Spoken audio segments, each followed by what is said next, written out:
What's up, Airsofters? My name is Lane, and welcome to the BB Warrior. This is the first live stream I have actually ever done here on the channel, and today we are doing this video because I hit 5,000 subscribers on YouTube. So thank you all very, very much for this. Now, today's video is going to be a Q&A style, so if you guys have any sort of questions, you can either put them either down below in the live chat, or you can send me a message on either Facebook or Instagram. I will be checking messages as this starts. So I just wanted to say, thank you guys so much for 5,000 subscribers. This is something that truthfully I never thought that I would hit here on YouTube. I remember the night after Christmas 2014, I got a laptop and I just started making videos. I downloaded Windows Movie Maker. I bought a Contour a couple months before, and I just started making Airsoft gameplay, which is a little funny considering that I don't really do gameplay anymore. But yeah, I mean, I never thought this would happen. Going from, making really crappy home airsoft videos in the middle of the night after Christmas to making continual content for you guys every single week here on YouTube. Now let's check the chat, see if anyone has said anything. Oh, hey, thanks, Komodo Gaming. Thank you so much for congratulating me on 5,000 subscribers. So I did want to say, guys, if you have any sort of questions, this is a live Q&A, so you can leave those down in the chat below, or you can send me a message on Facebook or Instagram. However, sending it down in the chat works the best. So the first thing I wanted to talk about is kind of some of my plans for the channel. And I'm going to talk about this for a couple of minutes until I get a question that I want to answer. But my plans for the channel are to continue with continue every single Friday, probably till about Thanksgiving time or so. Once it gets into that holiday season, I am going to want to be going back to 2 videos a week. Excuse me, that's going to give me plenty of time to kind of get adjusted to college because I'm starting college this year. So it's going to give me some time to get adjusted to going to classes instead of going to work every day. And I should be able to get kind of like a surplus of videos. I've always been a fan of trying to get videos done ahead of time and scheduling them so that, I don't have to complete a video and then upload it Friday morning for you guys. I'd rather just make a video, get it scheduled, and be good to go, have it ready and it'll just automatically post when I want to post my videos, which is 11 o'clock in the morning every single Friday. So I will be continuing with 2 videos a week later in the year. For the summertime, I want to continue to do 1 video a week. The reason why I want to do that is I got incredibly busy. I decided to do 1 video a week at such a perfect time as I look for a couple more questions. And Komodo Gaming, yes, this is my first time doing a live stream on here. So this is my first time using a webcam and a mic like this. I do want to mention, I know that I said to you guys that I would be doing, I'd be playing a game during my live stream. I thought that was easier than it actually is, admittedly. Because I know that the Xbox One has integration with Twitch. I thought it had integration with YouTube. It does not. So that's why we're doing a live stream like this. If you guys enjoy these live videos and things like that, maybe I'll pick up a capture card and do that sort of thing. But I would like to continue to do streaming. If this is something that you guys enjoy, I would like to do it as well. However, yes, I am not shooting this on my DSLR that I normally shoot my videos on as I continue to check the chat. So Dr. Cake asks the pretty standard question of what would be a good AEG spring for under 400 FPS. So at least here in the United States, I'm not sure how it is in a lot of other countries. Most fields kind of put the cap, or most outdoor fields, I should say, put their cap at 400 FPS.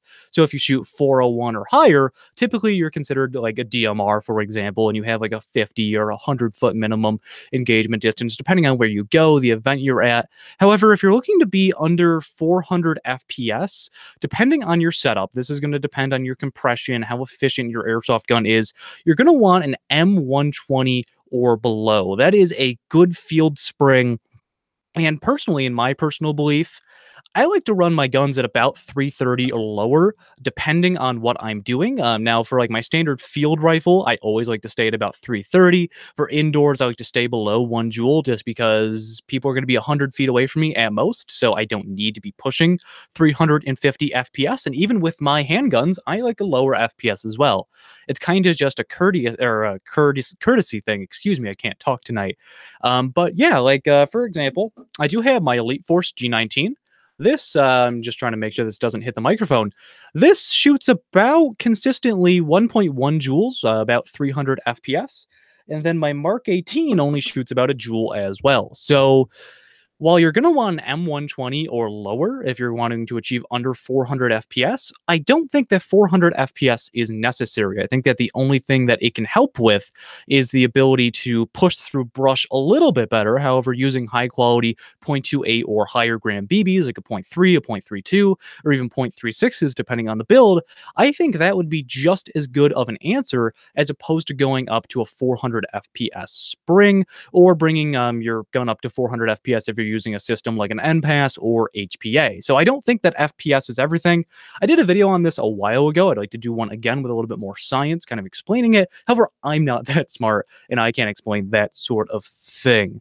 Um, Let's see. So Superior Flannel asked, what is my Russian kit like? What sort of thing am I going to be doing for that? Because today's video, if you didn't watch it, was a review of the LCT AKS-74U, which I've actually got right here with me.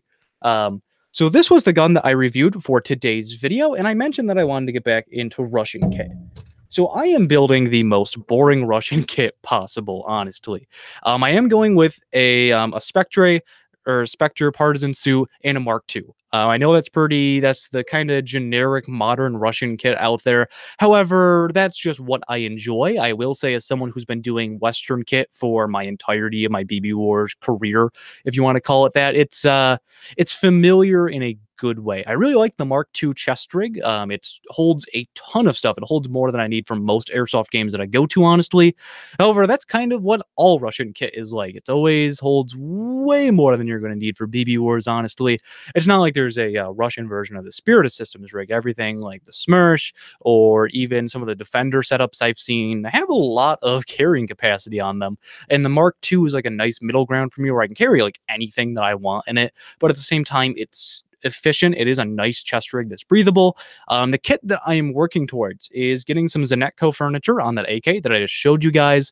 And then after that, as for the actual like gear and equipment, it's going to be like a recce style kit. So it's going to be the chest rig. It's going to be a SRVV, I believe SRVV assault pack that I'll be using, boonie, uniform, and that's really it. This is kind of the kit that I want to build up for going to Milsim West events, because if I go to another Milsim West event, I either want to go as militia or as the Russian forces, just to kind of shake things up. I have all the equipment. I might as well go to an event that it is actually, a really good idea to run that sort of thing, because running NATO kit is boring a lot of the times, honestly.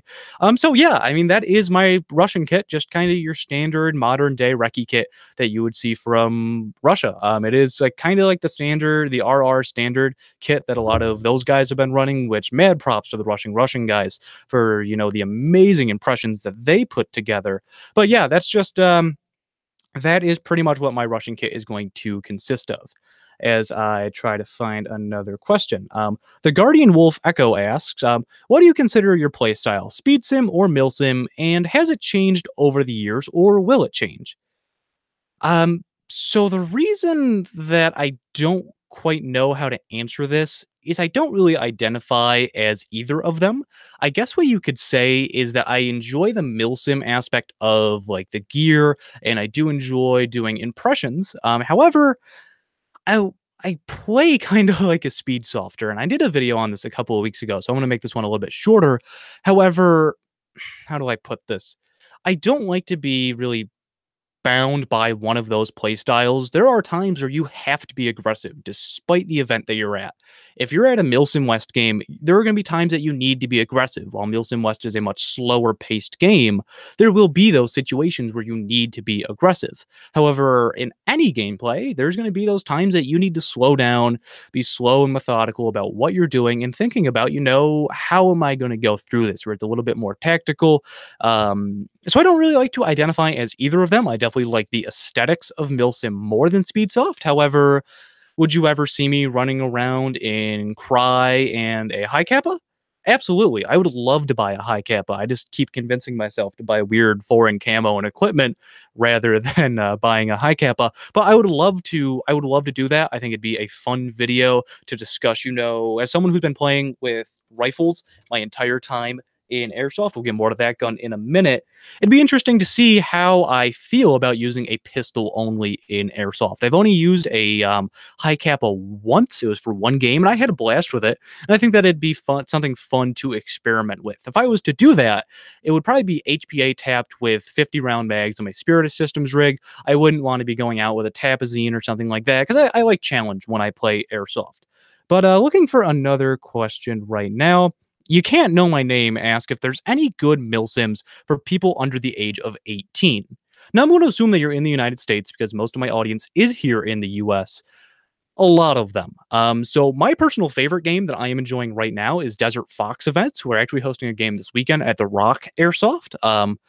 They allow, I believe, 13 and up. Desert Fox Events is great in my opinion because it's run by some great people. It's run by Jet, obviously, for the namesake, but it's also run by some of the guys over at Milsim West, which is another event we'll talk about in a minute. However, it's a nice game. It's definitely the game that I would recommend if it's your first Milsim because they take breaks. While it's a serious game, it's not incredibly serious like a Milsim West event. Like a Milsim West, you're not allowed to go back to your car. You won't be allowed back on the field, and you pretty much quit and your ticket is void. So I think that's a great event. More events under 18. You have American Milsim. My first American Milsim that I went to, I don't think I was 18. I might have been, but I could be mistaken. It's a real fun event. It's like Desert Fox Events, kinda. Desert Fox Events does use the app, now that I think about it as well. That was like one of my favorite parts about the game. I can't believe I forgot that little feature. But yeah, I like Desert Fox Events. I like American Milsim. They're both really, really fun games that allow minors.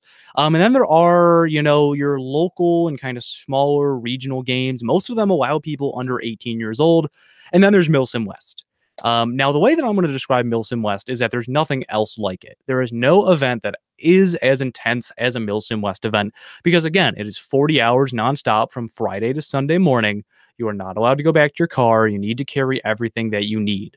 This is not an event that I would recommend for your first Milsim unless you are in pretty good shape because it is a very difficult event and they do have dropout rates. There are people who drop from these events, and I would much rather recommend you going to like again, Jets Games or American Milsim, Third Coast. There's a ton of small event organizers that I am forgetting. MSATO. However, most events allow you to go to games that are under 18, or if you're under 18 years old. However, truthfully, a lot of these would be a good start. Milsim, with the exception of Milsim West, isn't as intense as most people really think it is. Let's keep going. James asked, Jungle Cat Airsoft asked what my opinion was on Bad Blood. So I did go to Bad Blood this past weekend. I think it was an interesting event. I This was my first time playing at EMR, and I had a really, really fun time. And it will be returning to EMR for Desert Fox Events Citadel Assault next month. I will be on the blue team, which is the Southern Syndicate. I was on the Southern Syndicate last time, and I want us to win a game. So I will be on the tan and blue team. However, I thought that Bad Blood was a interesting event because of the amount of people that it had. Because of the amount of people, there was a pretty big lack of communication. However, I do like that EMR is big enough to support 1,300 people that were there. That was the one thing that I was really, really concerned about going there, is that it was going to be too crowded because, again, this was my first time at EMR. However, the field was paced nice. I mean, there was times when even with 1,300 people or so that showed up, I didn't see people for 20 plus minutes. Like, I was with a couple of the guys from Gun Gamers. We were going on kind of like a recce mission looking for some of the stamps because I was a collector. And I didn't see people for like 30 minutes. And then all of a sudden, like the entirety of the multicam team saw us, and it was like 75 on 5. And that's what it took to kill us. I mean, we went on a pretty good spree that time. Will I go back to Bad Blood? I think I will. I think I'll be going next year. It depends on how school and everything is working out for me. But, you know, I had fun. I think my favorite part about it was the people I went with. If I didn't go with the folks over at Gun Gamers, I probably wouldn't have had as good of a time. But yeah, I mean, I had fun at Bad Blood, and I'll probably be back there again as we continue to look.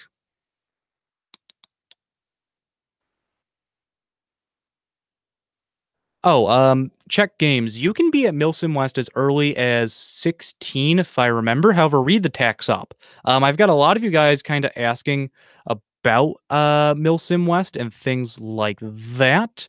You pretty much have to be 16. However, every answer to every question that you could have about Milsim West is in the tax op, which is right on their website, milsimwest.com. Scrolling back through a couple more questions, and RBG Airsoft asks the equipment that I use for my reviews. So the camera that I use is a Canon EOS M10. Now, admittedly, this isn't the best camera for doing video. It's got some issues with autofocus, which I am sure if you watch my videos, you've seen at least one issue with the autofocus. And I do this by myself, so manual focusing is a little difficult. I use the EOS M10, and then I use a Zoom H1 recorder with a giant or a Squid Audio, Squid Labs. I don't remember the exact company.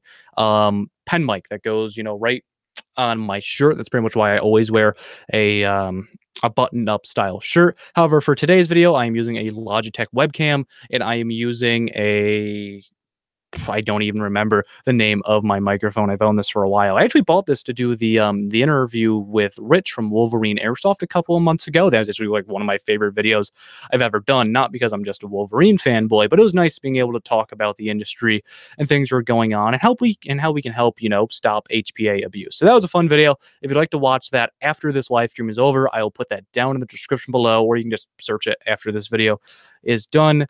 But continuing to go through these, oh, you're welcome, Check Games. Brady asks what my opinions are on the new Ares Amoeba and the Gen 5 kind of honey badger guns. I think that Ares makes okay airsoft guns. I don't think they make the best out there. I would definitely recommend, if you have the money, go for something like an Avalon or a Crytek, anything like that. Something that I've noticed in my time playing airsoft, I've been playing in this hobby for like 8 to 10 years at this point. Airsofters are getting really spoiled. If I had the high quality guns at the price point that we have now, like back when I first started playing for $350, you did not get the same quality that you do today. And that's thanks to things like better motors, MOSFETs, because those didn't even exist when I got into airsoft. So I definitely think for $300 to $350, you can get a pretty good airsoft gun nowadays. So I would say save your money up, or even like the 4CRLs or the 4CRS, if they still make those. I think they do, because that's actually a gun that I have that I'm working on a review of right now. But I would say go spend the extra money on a VFC or a Crytek made airsoft gun. You're not going to be disappointed with either of them. And I'm sure someone's going to ask tonight what my opinion is between the Avalon or the Crytek. Cameron Knight asked if I have any opinions or experience with the GMP Defenders. I used to buy a lot of GMP airsoft guns. My buddy continues to buy GMP airsoft guns. I don't have any problems with GMP. I just think that there are better things on the market nowadays. GMP has definitely gotten way better. They got better over like the course of 2 years. Now they have a lot of really exciting things that are coming out. However, G&G or GMP makes a great gearbox. They have it's pretty much on par with VFC or Crytek. I think that VFC and Crytek have better hop-ups and barrels. However, GMP, kind of like VFC, has a ton of different options for aesthetics. So I don't quite remember the aesthetics of the ones that you're talking about, but as long as these aren't the GMPs that are like the quick detach ones that Evike's been talking about for a while, where you can quickly change out the fore ends, those I think they're neat, but I think it's also kind of a gimmick, because I don't really see myself wanting to like all of a sudden switch out from a 7-inch barrel to a 16-inch barrel. I'd rather just have like an upper dedicated for that and then an upper dedicated for something else because of optics and things like that. However, GMP makes very sturdy airsoft guns. If I saw a GMP that really caught my attention, I would buy it. However, the guns that I am waiting on at the moment are like the Wolverine MTW. The G&G AK5C has been a gun I've wanted to buy for a very long time. But I've also got a bunch of project guns next to me that I've got a lot of things I want to do to them before I buy another airsoft gun personally. But GMP is definitely a good to go brand. Let's see what else you guys are talking about. Shepard Airsoft asked that his Avalon is double shooting on a higher ampage 7.4 and 11.1s. I would say lower your CC rating or change out your battery. That is probably the issue, is that it's just putting way too much power down and the gun can't handle it. I've always noticed that people think that they need like a huge CC for their airsoft guns. However, I think Crytek only advises to use like 15 CC at most in their airsoft guns. It might be 20. I think VFC is around the same. So I would try switching out your batteries to different 7.4s. While, Valken makes 7.4s, Elite Force makes 7.4s. So they're super easy to get from airsoft retailers, whether it be online or local. However, I would definitely just try swapping to a lower CC or something like that for your battery. Oh, hey, we got that Crytek versus Avalon question from the Guardian Wolf. So I th- truthfully, I think that both guns shoot pretty much identical. I think the only thing that Crytek really has an advantage in is they have a better hop up. So pretty much what I do with VFCs, and this VFC, my Mark 18, actually has a Crytek nub and bucking in there. So I think that Crytek has a slightly better hop up. I like their design just a little bit more. However, VFC does have better externals. I think they're both going to shoot pretty much the same though. So whichever one you think is prettier. I do like that Crytek has been coming out with some, M-Lock versions of their guns. I think that they need a little bit more variety. But I also think that VFC needs to make more guns into the Avalon series. I know that we can't really get them in the US, but like the Mark 18, like I just showed you, or things like that. I wish that they would make more designs with the Avalon gearbox and that new brushless motor that they've been teasing, which is in the Virgo series, I believe. Seeing that sort of stuff brought into the Avalon, I think would make it significantly better than Crytek. As someone who has loved my VFC, it's my favorite gun I've ever owned, and my Crytek was my favorite gun I ever owned before that. I think that they're pretty much neck and neck in terms of performance, while the Crytek has a better hop up. That's like a $20 replacement. You have something that shoots just as good. They both make good enough inner barrels. But yeah, I think that pretty much pick whichever one you think is prettier between the two. And then uh let's keep looking through here. What would I recommend for a gun under $300 or so? Um I think that what you could get for under $300, there are some GMP models out there. Now they're not going to be super hype speed tactical builds. They're going to be more of like your old school M16s or old school M4 builds, which I'm starting to appreciate more and more. However, there are some good options for under $300 or right around it. You have the Crytek Alphas. You have a lot of what GMP offers. I believe the G&G Top Techs are around that range as well. However, a gun that I was truthfully very, very impressed by was the Lancer Tactical Interceptor. That was $139, I believe, or so. I was sent it for review. However, I was incredibly impressed with what you could get out of a $130 gun. So I'm sure that, while I don't have too much experience with it myself, because I haven't had to buy a gun in this range in a while, there's a lot out there that you could recommend. Just look for reputable companies, some like G&G, Crytek with the Alpha series, some VFCs will be in that price point. However, they won't have the Avalon gearbox. However, Elite Force stuff, they have map sales every like 4 times a year, like a couple of the major holidays like Christmas, 4th of July, Labor Day, and there's probably one more I just can't think of.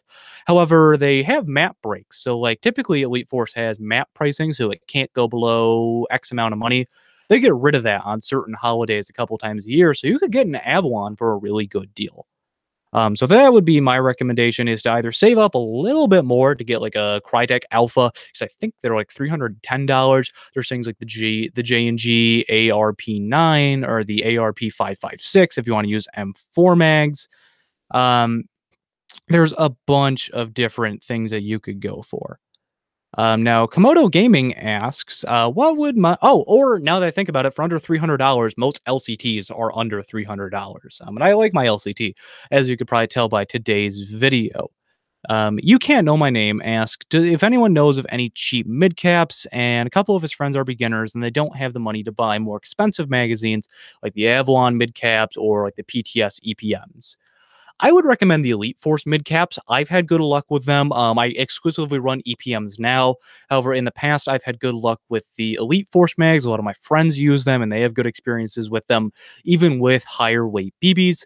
So I would definitely recommend checking out the Elite Force mid caps. They're not crazy expensive. I think they're like $7 or $8 a pop. They come in packs of 10, and that would be a good start. You don't need a metal magazine because, truthfully, even if you like throw your airsoft mid cap, it's not going to like shatter or anything if it's plastic. I mean, the PTS EPMs come in a really nice plastic, and I've never had them break through dropping. I never broke one of the Elite Force mags. So yeah, I would definitely check out the Elite Force mid caps, assuming again this is for an M4. And continuing to go on Superior Flannel, thank you for the suggestion for mid caps for my LCT. I will definitely check those out. But again, guys, today's video is a live Q&A, so if you have any questions, make sure to leave them down in the comments below. And I'm just kind of scrolling through right now to see what you guys are talking about, seeing if you have anything that you would like to suggest. Oh, that is one thing that has happened. Someone brought that up in the live chat, is that Crytek's do have the tendency to break in the lower receiver. However, from what I have seen, that is pretty much fixed. So typically, Crytek's have an issue of shattering right about here. I'm just trying to make sure that I'm not getting in the way of the microphone. So right where my index finger is, a lot of people have gotten cracks. They like go up to where the selector switch would be, because it is a weak point in the airsoft gun design in the V2, because there's a screw that goes from the buffer tube into the back of the gearbox shell.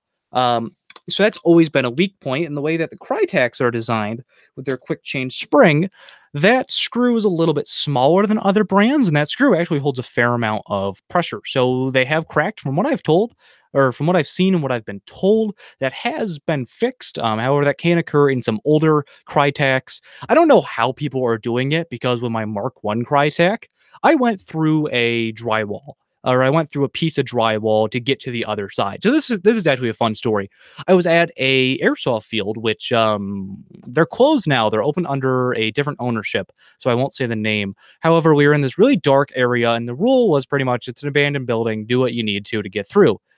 There was these guys on the other side of the wall, and what I did is I went like 50 feet down, and I saw this drywall, and it was like cracked open almost enough for me to fit through with all of my gear. So I took my stock and I started, hitting the wall until I broke through. I got around, I shot like 4 people. I felt super cool. However, it was practically pitch dark, so I didn't get any footage for it. But that was like one of the coolest experiences I've ever had in airsoft. So I don't know how people are breaking their Crytek stock like that. Nah. RBG Airsoft asks again, I believe you asked about Milsim West earlier. What is the most important lesson that I learned from Milsim West that I wouldn't learn on the TACSOP? Physical fitness. So when I went to Balcar Ridge, I dropped out the first night. Happens. Physical fitness and preparing for the elements, I should say. So my ruck was about 45 pounds. I didn't practice with my ruck enough. It became very uncomfortable. So definitely get used to carrying heavy loads and test your equipment, whether it's testing it for weight distribution, because the issue that I had is I needed a way to carry my assault pack. I was using a Mayflower 3-day assault pack, which was going to be my ruck. It was a little too small. It was so small that I couldn't throw my assault pack in it. So what I had is I had my, my ruck, and then I had my assault pack like clipped onto the back of it. And then all of that was on my back. So I had weight that was like 3 feet off of my back, which made me want to like lean back and really messed up my back. So that was never a very good thing. I wish I had tried that a little bit more, gotten used to it, found something that would have worked better, or just bought a bigger bag that I could throw my assault pack in the top. But the other thing was, and this is kind of a trend with the Balcar games, it rained heavily. I was not prepared for the rain. I got soaked through, my sleeping bag got soaked through, and all of my spare uniforms got soaked through. So me and my buddy had an agreement, well, if you drop, I'll drop. So we dropped, and we played with night vision in the car and a D-ball for a while. So I guess the biggest lesson I could say that you won't learn in the TACSOP, test out your gear, be prepared, train ahead of time. It's pretty pretty easy things in hindsight. However, it's one of those things that I didn't think about, and I would rather have you guys think about that and be prepared, more prepared than I was. You don't waste that $100+ on a ticket. But yeah, that would pretty much be my main advice. Um, Brady, I actually just talked about the Elite Force and Umarex midcaps. I would recommend them. They are affordable, however, they do work well, and they do handle some heavier BBs that you'd want to throw in, like .32s. I wouldn't really throw .36s or above in them. However, that would really be probably the most that I would recommend throwing in it. So I am just taking a look. The Guardian Wolf Echo asks if I think that high rate of fire is important. No. I think it's a crutch more than anything. And what I mean by that is I'm sure everyone's been to an airsoft field and there's been that guy that will always put down like 40 rounds. Like they're running either like a DSG or an HPA setup where they can just shoot a crazy amount of BBs at a time and they just kind of spray at everything that goes in front of them. I don't think that high rate of fire is important at all. And I think I might be a little bit biased in this because I play in semi only. It is very, very rare that I use full auto. I think the only time that I've ever used full auto is if there's someone that's not calling their hit. However, I play semi all the time. Now, I will say I have a Gate Titan, which makes my semi-automatic faster. However, I don't think that you need a high rate of fire. I think it can be good in the right application. If you're using something like a belt-fed machine gun, that can be a good thing to have, especially, again, if you're at an event like Milsim West or American Milsim, I believe, also has this rule where you can have a higher FPS if you run an LMG, with the exception of you have a 100-foot minimum engagement distance. So, no, I don't think that high rate of fire is important. If you want to use full auto or something like that, go right ahead. I'm not saying that, like, oh, you can't use full auto, it's a crutch. If you want to do that, I mean, you do you. I mean, there are some people that see what I do and they're probably like, wow, that guy's stupid. Why is he only playing on semi-auto? But I don't think that high rate of fire is important. I think that you can do well playing with a slower shooting or like a slower rate of fire gun. And I think that I'm an example of that, considering that I play in semi-automatic only. Even in guns where I don't have as good of trigger response like the LCT because it doesn't have a Gate Titan in it, I play semi-only and I do perfectly fine with that sort of thing. Let's see. Daniel asks if toxic and cheating players are ruining and killing airsoft. This is a loaded question. I'm going to take a drink before we answer this one. All right. I think that there will always be toxic players and there will always be cheaters in our hobby. I think what determines if we will ruin this or if we will let them ruin this hobby is how we react to it. One of the biggest things that I have problems with other creators here on YouTube is those who use clickbait about cheaters. Now, I'm not going to be using this video as a platform to, publicly call out someone or start beef. I don't think it's good for the hobby. As someone who got into airsoft by watching airsoft videos here on YouTube, like when I first seriously got into airsoft, it was because of people like Jet Desert Fox and Airsoftology who really got me into this, as well as back when like Airsoft GI and Evike were really starting to ramp up their video marketing. I don't think I would have been as likely to get into this hobby if all I saw was, oh my god, I look at how I own this cheater with my expensive sniper rifle, or a guy goes crazy on airsoft field and threatens to fight people, or rest in peace, kid. I don't think those would have made me want to get into our hobby. So again, I don't think that these people are ruining our hobby. However, I think at the same time, we need better staffing at fields, whether that is chronograph or actually being a referee on the field. We need to make sure that people aren't abusing any system, whether it is gas blowback, HPA, AEG with like a DSG build. We need to make sure that the referees and the field staff are providing a safe and fun environment for people. However, I think that cheaters cheaters will always happen. That is just an unfortunate fact about an honor-based hobby like ours. However, I think that the way that we respond to it and the way that we prepare for it will ultimately be what kills it. There are fields that I have been to where the refereeing and the way that they handle themselves around the field is what kills it for me. It can be a cool field. However, if the staff isn't paying attention, or they're making the teams lopsided, or the objectives are stupid or just not very good game design or balance, that can ruin it. So I'm getting a little bit off topic. But I don't think that cheaters or people who are just kind of out there doing that sort of thing, being toxic, I don't think that they're ruining the community. You have to remember, airsoft is made up of younger-ish people. And I'm not saying this as like, oh, I hate young airsofters. In fact, I think they're incredibly important to the success of our hobby and making sure that it goes on after we all get too old and fat to keep playing. However, I can say, when I was younger, I was an edgy teenager. There are some things that I did that I would not do today by any stretch of the imagination, things I thought that were funny that were definitely not funny today. However, I'm sure everyone has done that at least once in their life. So I understand why it happens, and I understand why airsoft can be somewhat prone to it because it either draws in views on YouTube or you think it's edgy and funny. However, I don't think that they're ruining airsoft. I just think that Fields and other players need to be in solidarity that this is not okay and work towards stopping it. Because if it happens unchecked, that could ruin it. However, all it takes is one good staff member to make sure to put that down and take care of it before it becomes a problem at the airsoft field and online because, cyberbullying and things like that are an issue. I think that it's just be nice to each other, guys. Watch out for each other. Don't stand for this sort of thing. This isn't going to turn into an anti-bullying video. I'm going to move on to the next question in a minute. However,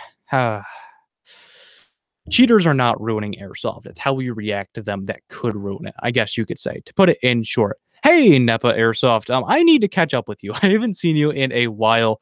However, it's been a while since I've seen you, so we definitely got to catch up at one of these games. If you're going to be a Jets game, let me know down in the live chat. I am checking it periodically. Uh,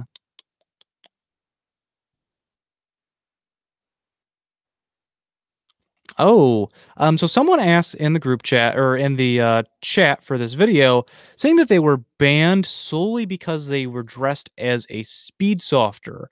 How do I feel about this? I think it's awful, and again, this one's another loaded one because at the same time, if you own a business, run it however you want. I'm not your boss, I'm your customer. And if I don't like your field, I'll go to a new one. However, I think it's stupid. So as someone who owned a business within our hobby, after I graduated high school, I had no idea what I wanted to do with my life. I'm going to open up an airsoft store, I said, and that has failed miserably.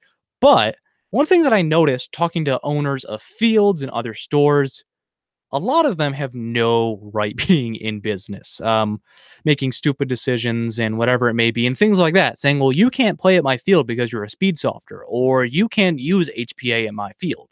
So rather than addressing the issue, which I assume that they told you that you couldn't come in because you look like a speed softer, because they thought that you'd cheat or use high rate of fire, just to kind of stereotype for a second, I think it's really stupid. I think it's a stupid decision, and why wouldn't you wanna take people's money? Like, the point of owning a business is to make more money, and again, you can do whatever you want with your own business, just like I can do whatever I want with my own businesses. However, I think it's dumb, and I think that there are better ways. I think it's just lazy, and it's a way for them to not get a better staff and actually deal with the issue. Because I know that people kind of stereotype speed softers as the people who are cheating. I wouldn't really call that the case. I think everyone just kind of sucks in general. I mean, Milsim people cheat, speed softers cheat. If you're in the middle and you just kind of do like open plays and skirmishes, people cheat. So I think it's incredibly stupid and disheartening that they rejected you solely because you are a speed softer. That is just, in my mind, stupid. I've never understood that sort of thing. But at the end of the day, if they want to lose money and not have a growing and thriving customer base, people who want to give them money, so be it, I guess. Just sucks for them. And it sucks that their field might close because of that. Thank you for the love, Jacob. And let's see what else is in there.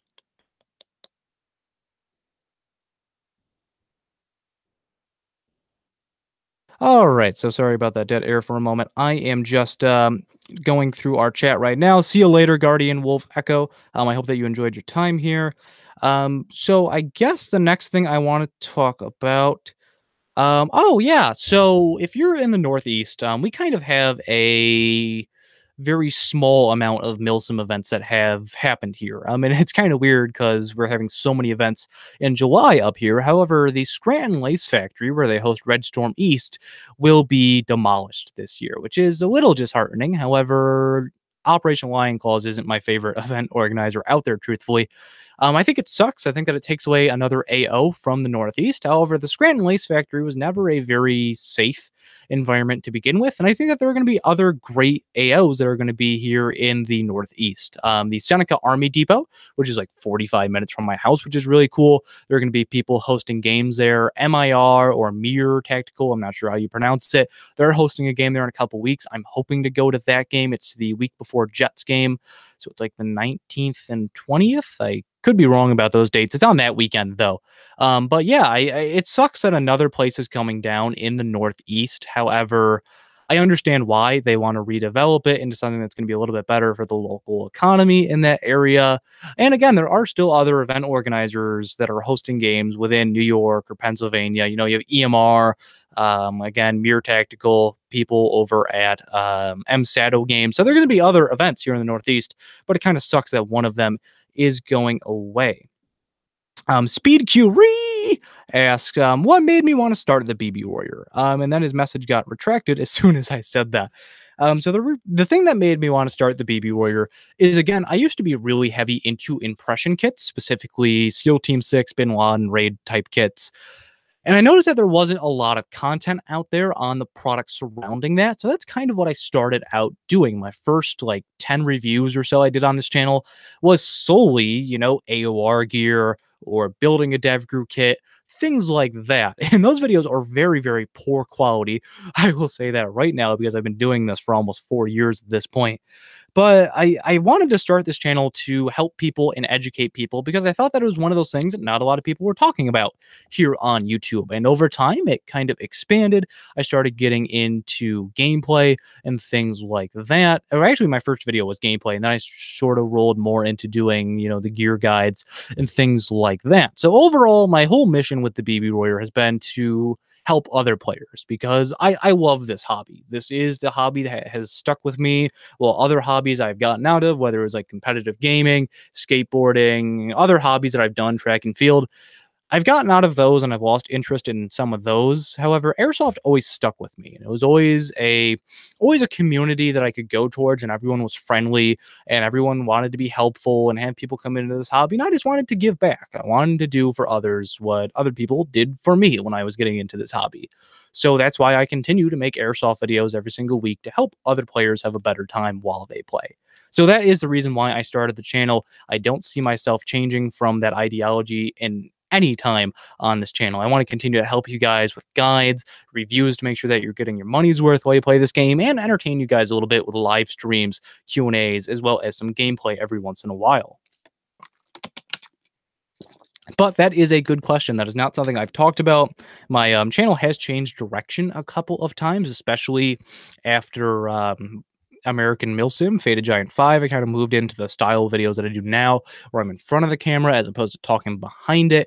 So yeah, that's really why I started my channel, was to help others.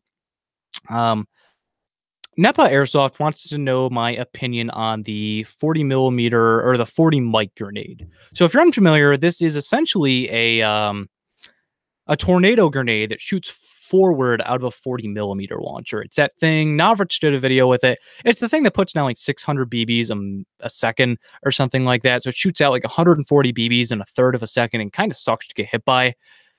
I think it has specific applications. However, I think it's also going to be a pain for staff to deal with. I understand why fields are outright banning them. Well, typically that isn't the answer that I like to recommend. I typically like to recommend going to a different, working something out, having better referees or staffing. However, I see the issues that this platform could provide. Getting shot up close with one of these is really going to suck. And while it is at a low FPS at about 240 FPS, so it is below a Joule, I still think it can be abused and things like that. I think it has some applications because the standard, it is just out of my view, or else I'd grab it. Like the standard, like shower grenades really suck. They only go like 30 feet, even on a hot summer day where it's going to have a little bit more gas pressure. So I think that the only really viable option for grenade launchers is the tag rounds, but a lot of fields don't allow those either because they are an insurance nightmare. So I think that the 40 mic has some practical applications. However, I'd like to get my hands on it before I talk about it a little bit more. I might pick one up to throw in my M320. However, I am not sure at this time. However, I don't want to go further into an opinion about it until I actually get to use it and get shot by it and things like that. However, that might not be for a little bit. Daniel asks what my opinion is on wearing airsoft loadouts, impressions, or tactical gear to conventions. If they allow it, go for it. I mean, we are playing dress up. We are playing who can wear the prettiest dress at the ball. And if you want to wear your kit out to go to an anime convention or a gaming convention, as long as they allow that sort of thing, like I know a lot of them have issues with airsoft guns because they can fire projectiles, or they might require you to have the orange tip or something like that. I mean, go for it. I mean, if that's your hobby, do what you want to do. Well, that's not the thing that I want to do. I don't typically go to those sort of conventions or anything like that. If you want to and you're being safe and everything like that, and you're not looking out of the ordinary because everyone else is in dress up, go for it. I mean, who cares what other people think as long as you're not doing something stupid? Uh, let's just keep going. Oh boy, a lot of you guys are talking about the 40 mic. So let's see what is going on in the live chat down below. And again, if you want to submit your questions, submit them down below in the live chat, and I will, I will answer your question. You can't know my name. Thank you so much for the support. So the next question is, what would my thoughts be on the development of a M19 fully automatic grenade launcher for tagging rounds? That sounds expensive. Besides actually building something that would work with that, tag rounds are like $10 a shot. I think it would be incredibly cool, and the fact that more people are going out and building Humvees and things like that, I think it'll happen eventually. Someone will develop a system to make it work. I think it's going to cost an absurd amount of money. However, if you have the disposable income, go for it. I think it'd be a great thing to have on like a Humvee or something like that. However, you have to remember this is one of those things that I would definitely want to be used by a trained professional where the field allows it. It's not just like anyone can use it and start dunking tag rounds on people, because tag rounds suck to get hit by. But yeah, I think it would be really cool to have a Mark 19, automatic grenade launcher filled with tag rounds. I think that'd be really cool. And I wouldn't be surprised if we see someone build it eventually. I think it'd be like a custom thing as opposed to a company coming out with it, because it would probably cost thousands upon thousands of dollars and no one would ever buy it. However, it would definitely be something cool and something I would definitely be up to see. And let's just continue to go through the chat. Kyle, oh my God, when you get that for your M79, bring it to River City, because I definitely want to take a look at it and see how it performs. Hey, Germ Freely, said hi to me. And all right, so I actually got a message on Facebook. That's the first one of the night from Ryan, and they want to know about some of the builds that I have in progress. So I do have a pile of airsoft guns here. So the one that I'm the most excited about, and the one that actually needs the most parts, is my G19. So what I plan on doing with the G19 is, first off, I'm going to be switching out to a threaded outer barrel. Helix Airsoft's going to be coming out with those soon, and I'm going to be putting a KKM comp on there. I'm going to keep the Surefire X300 Ultra. There will be a review on this soon-ish on the channel. This is an Element. I have an RMR coming from Helix Airsoft at the moment. I'll have to pick up a mount from Ace One Arms, a Magpul, can't think of the word, a magazine flare thing. I can't think of the word. I apologize. And then, maybe some stippling. I do like how the G19 feels in my hand, but if you don't know what I'm doing with this, I'm pretty much turning it into a roll-in special. That's the only reason I bought the 19 over the 17, is to turn this thing into a roll-in special. So while this one's going to take the most work, I want to get it built up like one with the RMR. I think that'll present myself with a lot of interesting opportunities for videos, talking about red dots on handguns and their applications for airsoft. I'm just waiting on a lot of these parts. While I'm the most excited for this one, it's probably going to be the last one I do, because I have some projects with my rifles. The one that is the most complete is honestly my Mark 18. So just to show this to you guys real quick, what I plan on doing with the Mark 18, I've only got a few things left. I think I want to change out the optic or the optic mount for something that just looks a little bit better. I'd like to have something with a built-in kill flash so that I don't need to have this Lexan protector here. But other than that, the only things I plan on changing is I want to get a new mount for my flashlight. Right now, I just have it on an aim offset one. I want to get a pressure pad for it as well. changing out the foregrip to a PTS short foregrip, and then finally changing out the pistol grip from the A2 over to a PTS enhanced polymer grip, the compact version. I like more than the full size version. And then finally, my last build is actually the LCT. This is probably the one I'm going to start buying parts for first.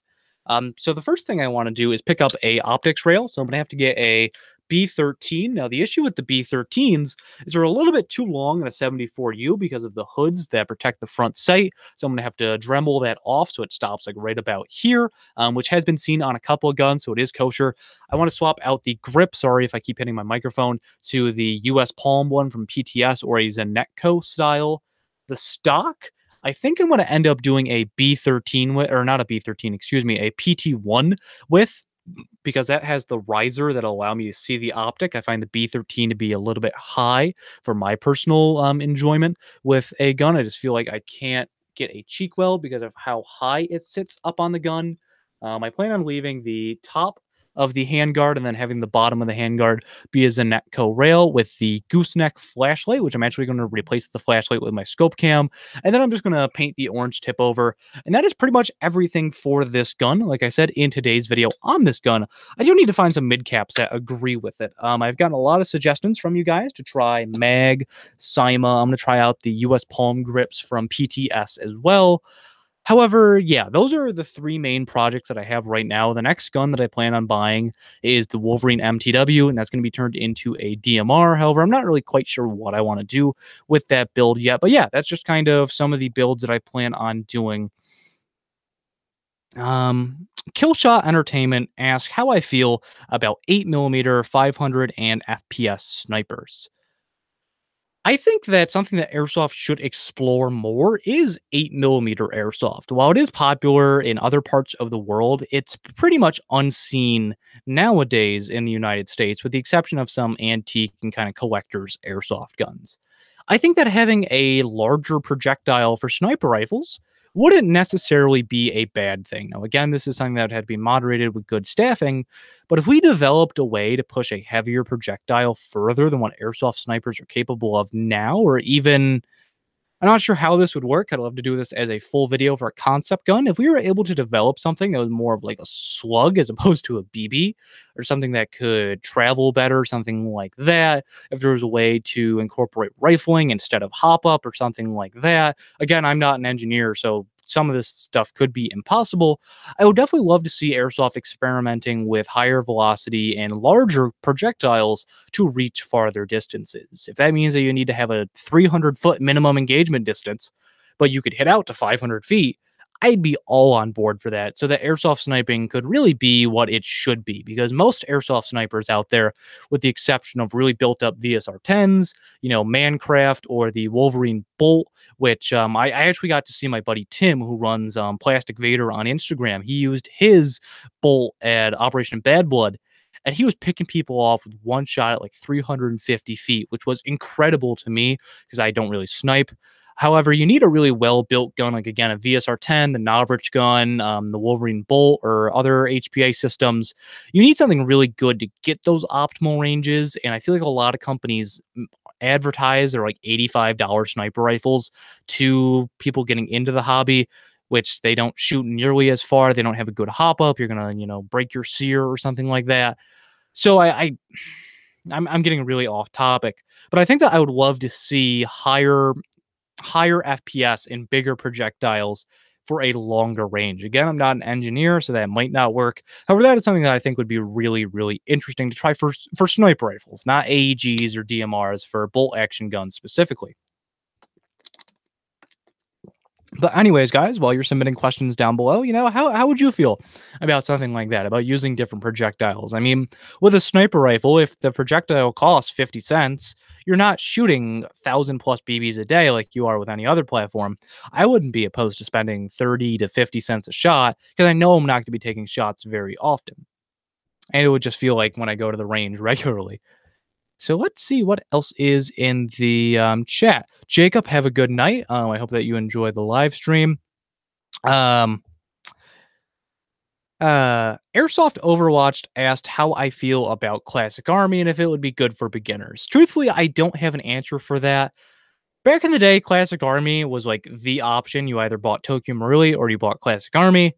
And then a bunch of other brands started copying the TM design, and Classic Army kind of lost their quality. However, I haven't had a good experience to really test out the new Classic Army airsoft guns. I would love to see that new 9mm AR that they've been teasing for like 3 months. I'd love to see one of those.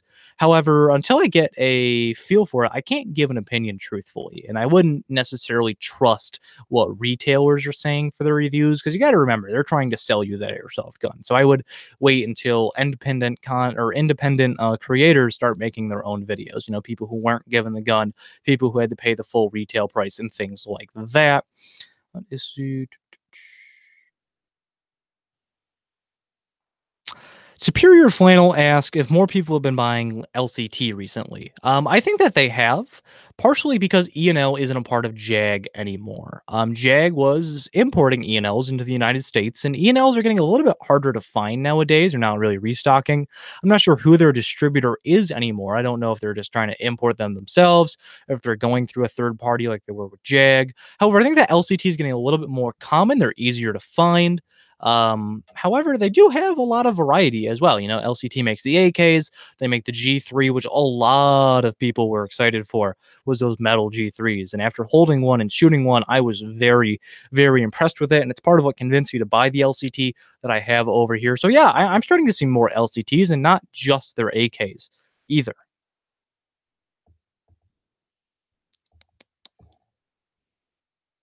Let's see what else is in the chat. Brady asked about the Lancer Tactical Interceptor review I did, how the battery is. Now, the battery is just a 9.6 1600 mAh nunchuck battery. It'll do. I would like to recommend it as a backup battery. However, truthfully, I think that all players should be using LiPo batteries. They're a little bit harder to maintain. Um, However, I think that, you know, just doing a quick Google, I plan on doing a lipo video soon.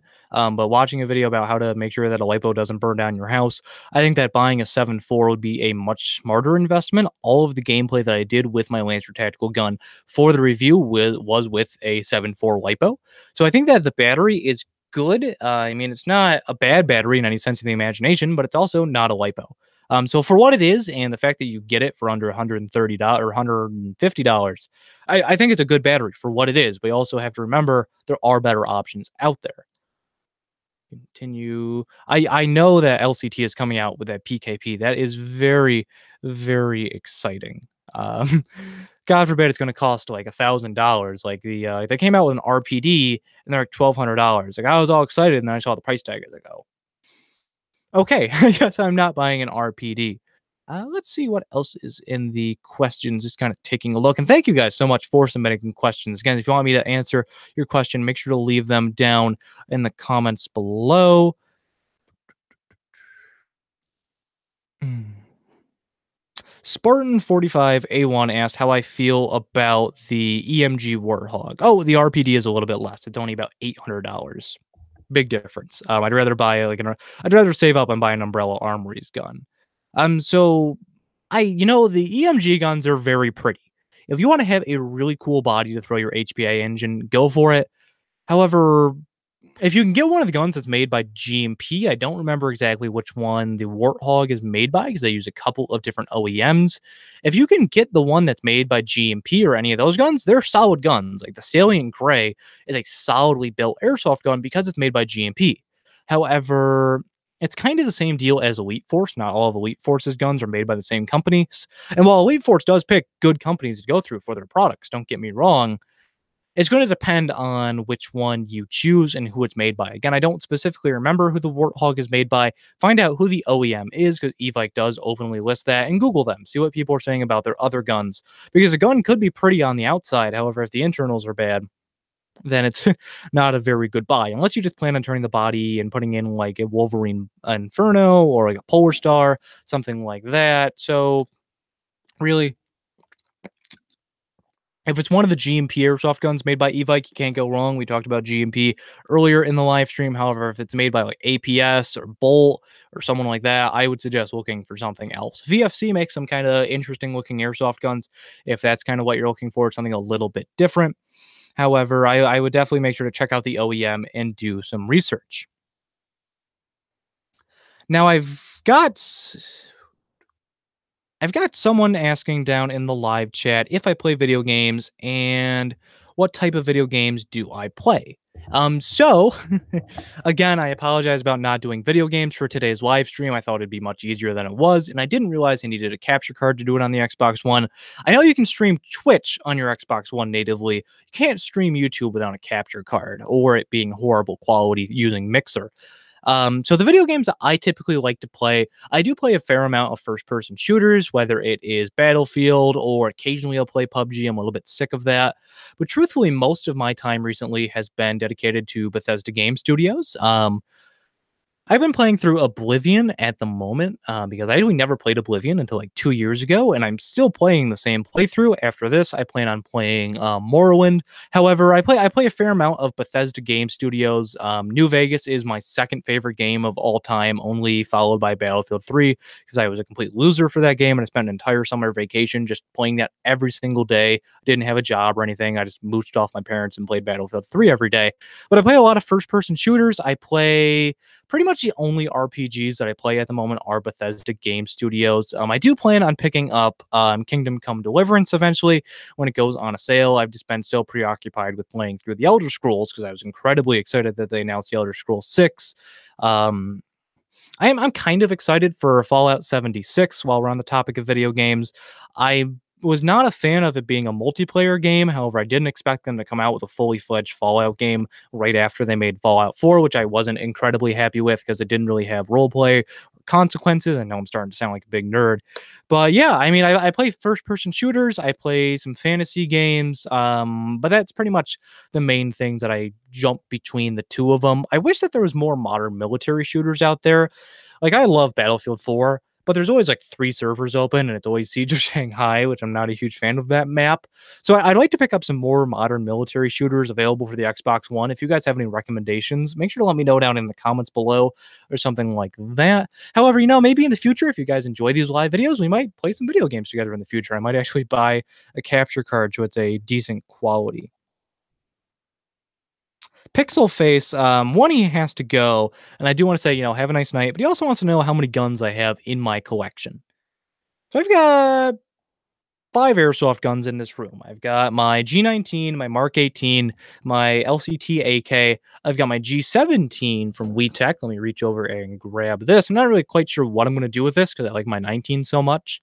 I've got my Stoner LMG on the other side of the room.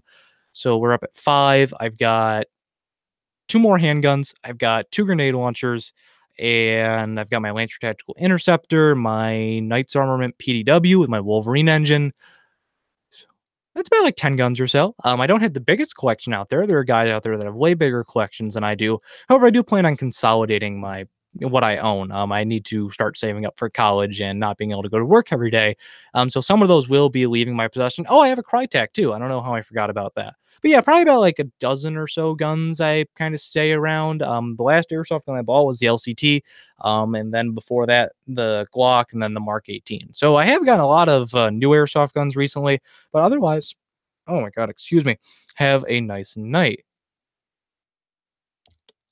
Let's see. Oh, I do play Rainbow Six Siege as well. I can't believe I forgot about that. That's one of those games that has a super high skill curve, so I definitely was not going to play it on live stream because if I had to like talk to you guys and then play that really hard video game, I had a feeling I would do very, very bad. I do play Siege, however, I don't play it enough. Like when it first came out, I was super into it, but now that people are getting really good at it as well and I'm not playing as much, it seems like if I try to play like once a month or something like that, I always just get obliterated by, Ash and Jaegermains or Ella throwing her freaking charges, things like that. But yeah, I do play a lot of Siege. I just realized that someone mentioned that down below. T-Bone Airsoft. Oh, yeah. He asked what my opinion on speed triggers are. I don't really care if you have a flat trigger. I think that the flat triggers that go outside of the trigger guard. So I'm just gonna explain this on my pistol. I don't want to grab the rifle. I don't like the ones where you have to remove this to have a trigger that comes out to like here. I just think that they're obnoxious. And if you're at a semi-only field, well, it's not cheating because you are still playing in semi-auto. I think it's a distinctly unfair advantage. But if you're just at like regular pickup games where you're allowed to use full auto, I don't really care. I think they're a little bit stupid. I'll never install one on one of my guns, but at the same time, if you want to do that, go right ahead. I mean, who am I to tell you not to? The only time I'll ever be able to tell you what to use at it is if I ever own a field. Um, so Superior Flannel says that he wants to kind of turn a KWC 1911 into a roll and special.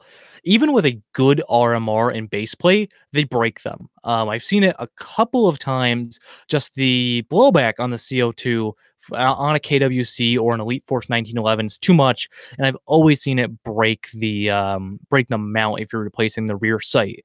You could have one of those rails that goes. So instead of having a flashlight, it goes from like here and it goes up and over the slide, so the slide moves freely of the optic. You could do something like that. However, to have like an RMR cut slide, I would definitely go with a green gas powered 1911. I've just seen the KWCs continually break them, even the good airsoft RMRs, just because the mounts always crap out because the CO2 is just so bad.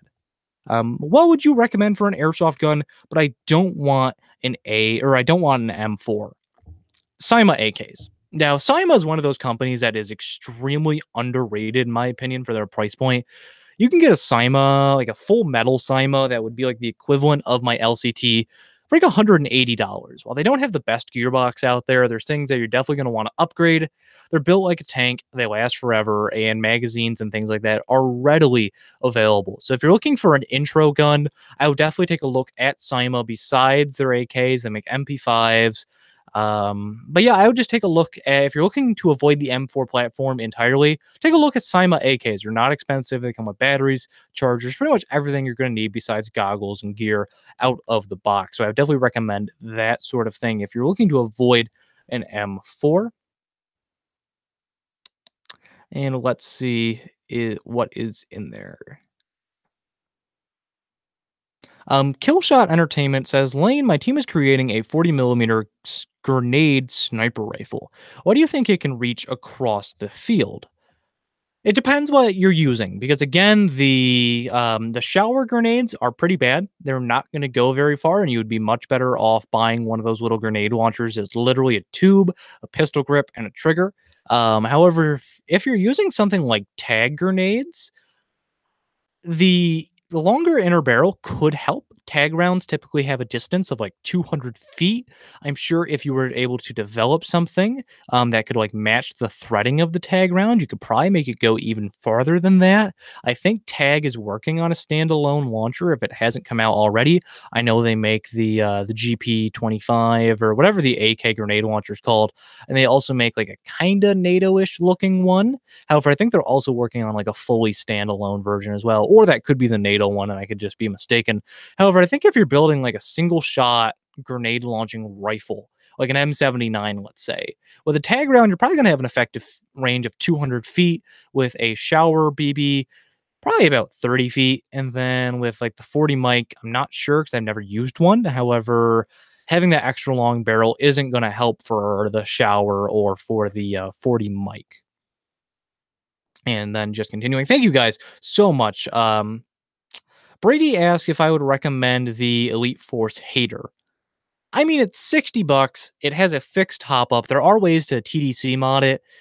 However, the first time I shot one, I really wasn't impressed as someone who generally enjoys Elite Force guns. But at the same time, it's $60. If you just wanted to joke around, go for it. I mean, it's not going to shoot very far. It's built for good hop with 0.25s. I mean, you can do the TDC mod, like I mentioned. The Brain Exploder has a great video on how to do that. You can definitely check that out over on his channel, which I highly recommend. However, I mean, they're $60. It's kind of a joke gun for me, or like a last resort sort of thing. However, for $60, I'd rather buy more magazines for my Glock 19 or buy upgrade parts to turn it into a roll-on special like we were talking about earlier in the live stream. So yeah, I think they're just kind of a meme gun. It's just kind of a joke. It's kind of silly. Puerto Rican Rhino asked if I've heard of the new airsoft company Arcturus. I believe that's how you pronounce it. I could be wrong. What's my opinion on him? I don't know. Airsoftology just posted a video about him the other day, or maybe that was today. I don't remember. I still gotta watch that. Um, but I don't have an opinion yet. It's one of those things that when a new company comes out and they're promising things, I really don't want to formulate an opinion until I actually get to shoot it. Like Crytek. I always heard such great things about Crytek, and I didn't want to say anything about it until I bought mine. And then I bought one of the second batch that came in the United States. I have an old Mark One that I've had for years. And the hype was real. It's definitely a good gun, and I love Crytek. However, it's one of those things I don't want to give my opinion on until I have gotten my hands on it and gotten to shoot it. Cause the GBLS, that weird gun that's like half PTW, half AEG. There's people saying great things about those, and then a lot of them got sent out for testing, and a lot of bad things happened, a lot of malfunctions that didn't shoot very far. So I don't want to say something about an airsoft gun I've never had experience with. That's kind of my motto here on the channel, my reviews, is that I need to put things through their paces before I do reviews. I'm going to go a little bit off topic on this just to kind of discuss about this. But I try to put in significantly more rounds than I would truthfully need for a review. Like the Elite Force Glock, which will be the next gun that I do a review on, I want to put about another 3,000 rounds through this gun before I give my opinion on it. The reason I say that is because you're going to buy this gun. If you're looking at a review for a gun, you're consider buying it. And I would much rather tell you what to expect down the road than what to expect in the first 4 magazines and then do a review. So I can see problems that would arise with a platform, like with the Elite Force Glock. Something that a lot of people have had issues with is the release to take off the slide, and this is the same on the 17 and the 19. It is really, really bad, and on mine it is really, really bad as well. A lot of the times, I don't know if you guys can see that because it's a little bit dark. A lot of times it takes some real effort to get my slide off of my handgun as I try to put that back on real quick while I keep talking. But yeah, I like to go through and put way more rounds through a platform that I would truthfully need because I want to give you guys a review that's going to be more than just an overview. Like the LCT that I have. While it is a first impressions video, I've put, like 1,500 to 2,000 rounds through it. I want to give you my first impressions after using it so you can know what to expect. And I will be going back and doing a review on the LCT, and probably about 6 to 10 months down the road after I've abused the crap out of it. I low key want guns to fail for reviews, not because I want to be cynical and just kind of like call out companies and things like that. But if something's going to break, I want it to happen to me so that I can relay that to you guys. This is a video I'm going to be doing later down on the road. I'm excited and optimistically cautious about the Wolverine MTW. I think Wolverine makes fantastic products. However, this is the first of its kind. If you're unfamiliar with the MTW, it doesn't use a gearbox shell to hold the HPA engine. It's just natively built into it, so it's always perfectly aligned. That's concerning to me. I think it's a great idea, and I think that Wolverine is more than likely going to knock it out of the park with this gun. However, at the same time, it's never been done before, and if there's any issue in the machining, if the engine is supposed to fit like this, or like this would say, so I'm not in front of the microphone, and it's machined like that, that's going to create issues. Your alignment's going to be off, and the entire gun's not going to work because of that one machining issue with the upper receiver. So, like with the MTW, I don't want to give my opinions on it because I've never shot one. I've never held one. I can say that it's a cool idea. I'm very excited. I have a pre-order in for it, so I'll be getting it in the first batch. However, I don't want to say anything about a platform that I have never dealt with or I haven't dealt with enough. So that is just a small insight into how I do my reviews to kind of, I don't even remember the original question at this point. But yeah, I like to be thorough before I give a review. And I want to do gun reviews probably every 4 to 6 weeks or so. I just don't want to have a long stretch where I don't do reviews, but guns that are going to be getting reviews are the Elite Force Glock 19, the LCT down the road, the MTW, and a couple of other guns. I want to review the KJW P226 once I hit about that 10,000 round mark in it. But let's keep looking at the chat. And again, if you want to submit questions, make sure to submit them in the live chat. And let's continue to look and see. Has anyone used the One Tigress face mask with ear protection? Because my field requires ear protection, and I'm using a dye mask, which is a little large, and would like to use mask and goggles. I love the One Tigress face masks, and that's not just because I am sponsored by them. To be completely transparent about this question, I am sponsored by One Tigress, and I have been sent products for free by them. I bought the mask before I started working with One Tigress because I think they're great. You have more protection and a little bit more. It's a little bit more tight fitting than a full mesh mask, because the issue that I run into with a lot of platforms, especially if you're using a wide stock like the B5 SOP mod style stocks, is that sometimes they can be a little bit too wide and you have to like cock your head to the side to aim down your sights, or it can just be uncomfortable. So I'm a huge fan of the One Tigress mask because it allows you to have a much better cheek weld, and I'm a real big fan of the model with ear protection because, like you, my field requires ear protection as well. And what I was using for a while is I was using the standard One Tigress face mask, and then I had Valken makes these little mesh ear protectors with the strap that goes above the top of the head, and I was using that for about a year and a half, and it was just cumbersome. So I spent like the $19 on a One Tigress mask off of Amazon, and it works great. It still feels nice against my head. It gives a little bit more breathability because it doesn't exactly like push in on your ears. It's tight and it's secure, but it's not like pressing in or anything like that. So I definitely recommend picking up that specific One Tigress mask if you need ear protection. I would definitely recommend picking up the one with built-in ear protection rather than running like two separate pieces.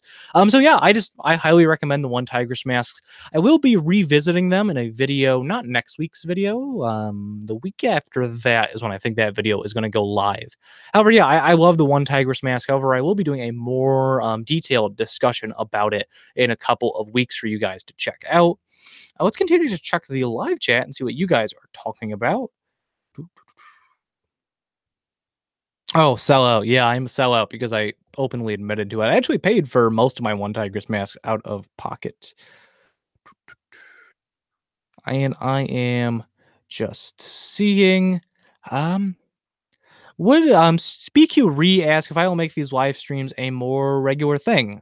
Yeah. I mean, if you guys enjoy this type of content, I would love to do this. I would love to do ones that aren't just like fully Q&As. Like I would love to talk about specific things like, hey, today's video is going to be about mid cap maintenance and what mid caps I recommend, for example. Or if I wanted to do another like interview style video like I did with Wolverine Airsoft, I would love to do that. There are a couple people I want to reach out to and do videos like that, so you may be seeing those in the future. I'm not sure if they're going to be a live stream or if it's going to be like we're talking to each other. I kind of edit out some stuff and then post it later. But I do enjoy doing these live videos. Again, if you guys enjoy it and you want me to, I will pick up a capture card and, we can play Xbox together and we can do a live chat or things like that. There's definitely a lot of things that we could do with live streams. Again, it's all if you guys enjoy it. Iron Tactical asks if I will ever come out to Zulu 24 Airsoft in New Windsor, New York. I make it to Zulu about once a year. You have to keep in mind, I live in like upstate New York, kind of near like Lake Ontario. Excuse me, my mouth is getting just a little bit dry. So Zulu is a hike for me, especially for an open play. However, I do make it to Zulu about once or twice a year, and then I also go to Hudson Valley Airsoft about 2 to 3 times a year during the winter. So I do make it down there occasionally. However, it's not a super common thing. Again, I will be at EMR for Desert Fox events, Citadel Assault, later in July. I think it's 28th and 29th. I do like Zulu. I wish that they had a little bit more between like the main areas that they have. However, I do enjoy the field and they always do have a good turnout. So it always is worth driving down there. It's just a really, really long drive. Lockdown Sniper Gaming, thank you so much for subscribing. And to answer your question, how many Crytek do I own? I actually only own the one. I own a Crytek Mark I CRB. Like I said, this was like the second batch that came in the United States. It finally died back in April. I went to bring that as my backup gun to Jets game. I had my Mark 18 over here, and I went to go plug in the Crytek and it just didn't shoot. I kind of expected my Crytek was going to die for a while. Like a year ago, I started getting some pretty nasty sounds with my piston and my gears. So I figured I was going to strip my piston or something. It kept going for like another 30,000 rounds after that. So I've only owned one Crytek. However, I have to say it is the most happy I've ever been with a stock airsoft gun. I always recommend Crytek to people. While I love my VFC, I also have to remember my VFC has a ton of upgrades in it. It has the Gate Titan, there's an ASG motor, a Crytek hop up. So yeah, I've only had one Crytek, but I've been absolutely in love with it. I have thought a couple of times about buying another one. However, I'm so happy with my VFC, excuse me, and I have my LCT now. I don't see a point in buying another Crytek, especially because I'm buying the MTW. What's the point in buying yet another M4? I might buy that weird, like modernized M14 thing that they're coming out with, the Osprey. However, that is multiple years away. I know they still need to work on the Fostech shotgun as well, and I wouldn't be surprised if we eventually see Crytek enter the gas blowback world, considering that a lot of the people that work for Crytek now used to work for KWA, which admittedly have pretty good pistols, even though their magazines run godly expensive for them. But anyways, thank you for the subscription. Um, Iron Tactical, to go back to Zulu 24, I don't know when I'm going. Typically I announce that sort of stuff on either Facebook or Instagram if it's somewhere that I haven't been before. Like if I'm just going to my local field, River City Airsoft, I don't announce it because I'm there pretty often. However, if I'm going out of my way to be somewhere, I'll typically announce it on either Facebook or Instagram, somewhere like that. However, probably fall or so, because a lot of the fields up here close a little bit early. They close in like October or so. So typically, I'll hit up Zulu towards like the later part of the year because again, it is just such a crazy drive for me. Spartan 45. Oh, actually, I'll answer this one first. Alex H asks if I've ever thought about coming down to play at Ballahack Airsoft. Absolutely. That's one of those fields that I would be more than willing to make a weekend trip out of. Probably this year, I will try to go to Ballahack. I start school at the end of August, so it's something I'm going to want to do before then. However, yes, I do plan on going to Ballahack. I've thought about it numerous times. I'm probably going to try to get some of the guys from Gun Gamers to go down with me because it's not a bad drive. It's like 7-8 hours or so from my house. Which considering that to go to Jets last game, I drove 22 hours with some of the guys from Gun Gamers. 8 hours isn't anything, considering that my typical drive as well is 2.5 hours each way. But yes, I have thought about going to Ballahack again. If I go to a field like that is outside of my local area, I will post up ahead of time that I'll be there so that we can meet up, hang out, that sort of thing. But I would love to go to Ballahack. I got to meet Chris, the Swamp Sniper, at Jets game. He's a really cool guy, and everything I've seen from Ballahack Airsoft, I'm incredibly excited to go down there and try it. Probably when I get my MTW, go down there because that'd be a fun DMR gun. That's kind of what I plan to turn that into. And let's see what else is there. Spartan 45A1 asks, I need to change the spring in a gun that has a quick change spring system, but I don't know how to use it. What spring would I recommend for 350 FPS or lower? And how do you change the spring with an M4 with a quick change spring system? Quick is kind of a misleading word. All it means is you don't need to take the gearbox completely apart. You still need to get the gearbox out of the gun, which typically that means, depending on the exact model, typically that means removing your pistol grip, taking the motor out, or just taking the motor out of the pistol grip. You're going to have to, pop your body pins, pop your retaining pins, and everything like that. And then you can finally get the gearbox free. And then it's like a quick, you twist something in the back of the gearbox shell and the spring guide come flying out the back. That's what they consider quick change for M4s. Now, if you have a system like the Crytek Vector, that is a truly quick change. All you have to do is just unscrew that. You don't have to take the gearbox out and your spring will fly out the back. There are plenty of guides on YouTube. I'm admittedly not the best tech out there in Airsoft. I have other people do my work for me. So I would definitely recommend watching someone else's video, or if you don't feel comfortable, send it out to a tech to do. That is one thing that I cannot stress enough. If you don't feel comfortable opening up your Airsoft gearbox, there's no shame in having someone else do it because it's a very complicated sort of thing. And it's definitely something that you can screw up, not know how to put it back together, and you can't put your Airsoft gun doesn't work anymore. To go under 350, you're going to want an M110 or lower. I use an M90 to achieve 1 joule about 280 or so FPS, so like an M100 or an M110 would probably be the best. And once you're under 300 FPS or 350 FPS, you can play at indoor fields, assuming that you live in the United States. So yeah, I would recommend watching someone else do it on YouTube. If you don't think that you can do it, send it out. And then like an M90 to an M110. Brady asked what goggles I would recommend with the One Tigress face mask. He was thinking about the Valken goggles, but he wants a good fit. Um, I would say I like my ESS turbofans. They fit pretty well with them. I would say any larger profile goggle isn't going to have any sort of gap between the end of the mask and like your nose. I have a little tiny gap right on the tip of my nose with the One Tigress mask, depending on which one I am using, whether I'm using the one with or without ear protection, because the ear protection rubs a little bit on my goggles. I use ESS turbofans, but I love the ESS turbofans. They have the built-in fan. They're a very expensive goggle compared to other options on the market. However, they're very nice. If you'd like to learn a little bit more about them, I did a review a while ago on them. But it's, my opinion on it still stays the same with them. The Valken goggles aren't bad in my personal opinion. I ran them for numerous years. The issue that I have is about 6 months in, they start fogging really bad. Like their anti-fog coating goes away, and as much anti-fog wipes and spray that you use, they just fog after a couple of minutes. So I think that they're great backup goggles for sure if you just need something to keep in your bag in case for whatever reason your current eye pro fails. However, I think you get what you paid for with eye protection. The Valken goggles are very inexpensive, and while they do work great for a while, eventually they do cause fogging. I'd recommend picking up something with a built-in strong fan. Like again, I like the ESS Turbo fans or the Revision Desert Locust. I'm sure there's other options out there, but you're going to want something with a little bit bigger profile if you don't want a gap between the One Tigress face mask and the face mask or the eye protection that you are using. Let's go down and see what else you guys are posting in the group chat. Going back to eye protection, how do I feel about like Pyramex full seal like shooting glasses that are full seal?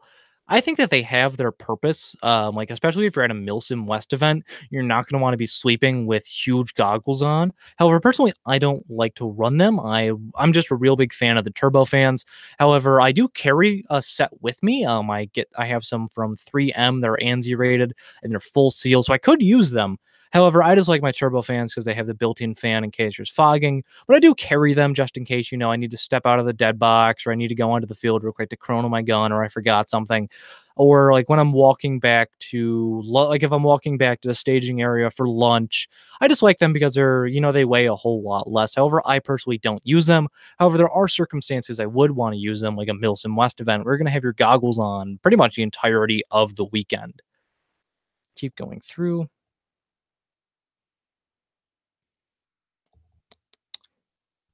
Yes, just in because Spartan, you're asking, everything that I post will be on YouTube. This is live on YouTube right now, and I believe the chat can be viewed as well.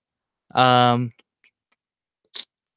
I'm continuing to go through your guys' questions, and thank you guys for submitting them, by the way, making this entire video possible.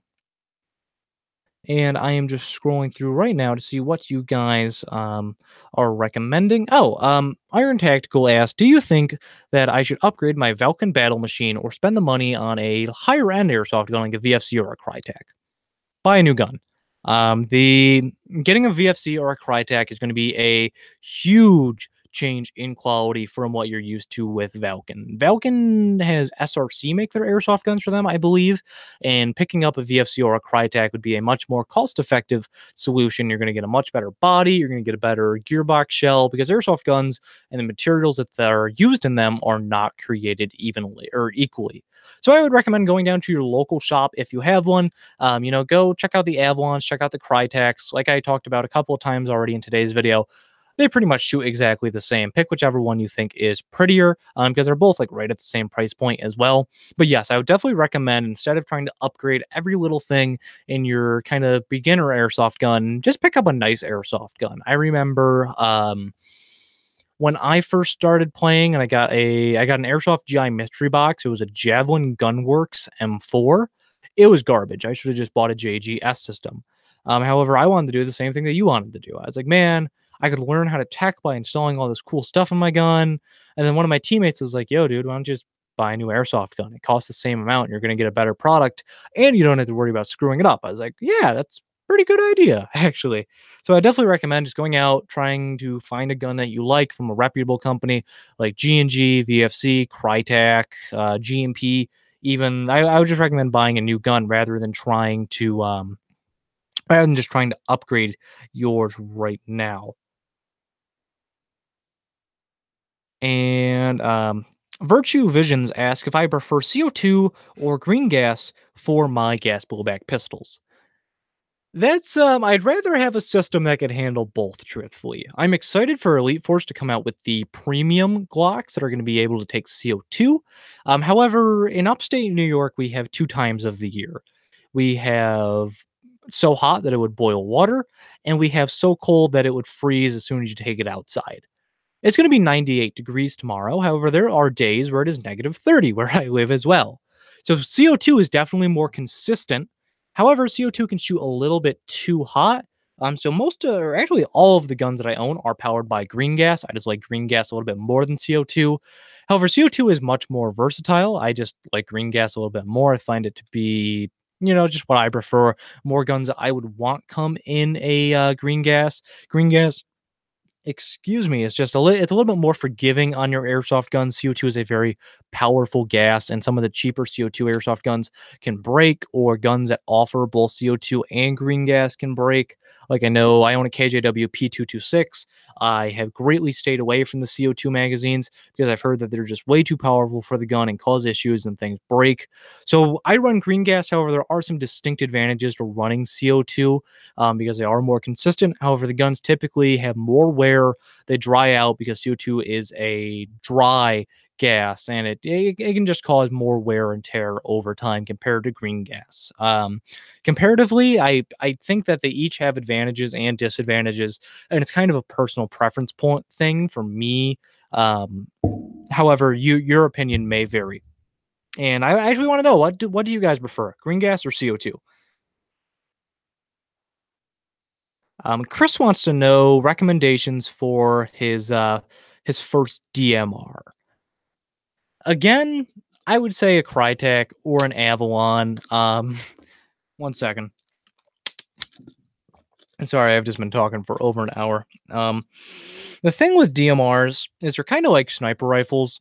You really need to put money in them for them to be really good in what they kind of advertise them as, because most AEGs shoot the exact same, to be completely honest. Whether you have a 10-inch barrel like a Mark 18 that I have over here, or you have like 16-inch barrel like an M16, you're going to be shooting fairly similar. What's going to matter more is how you build the gearbox.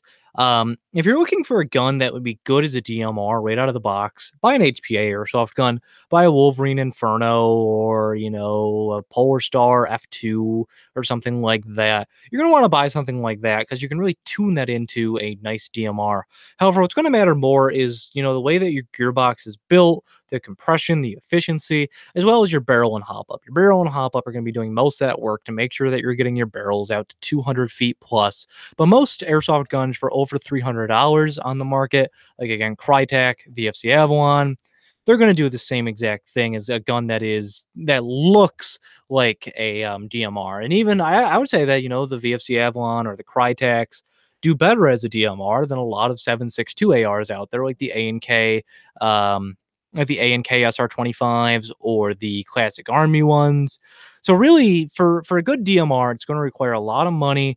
You would more than likely just be better off with HPA. Truthfully, it's quiet, it's consistent, and you can tune it to be however you want. So for a good DMR, buy HPA.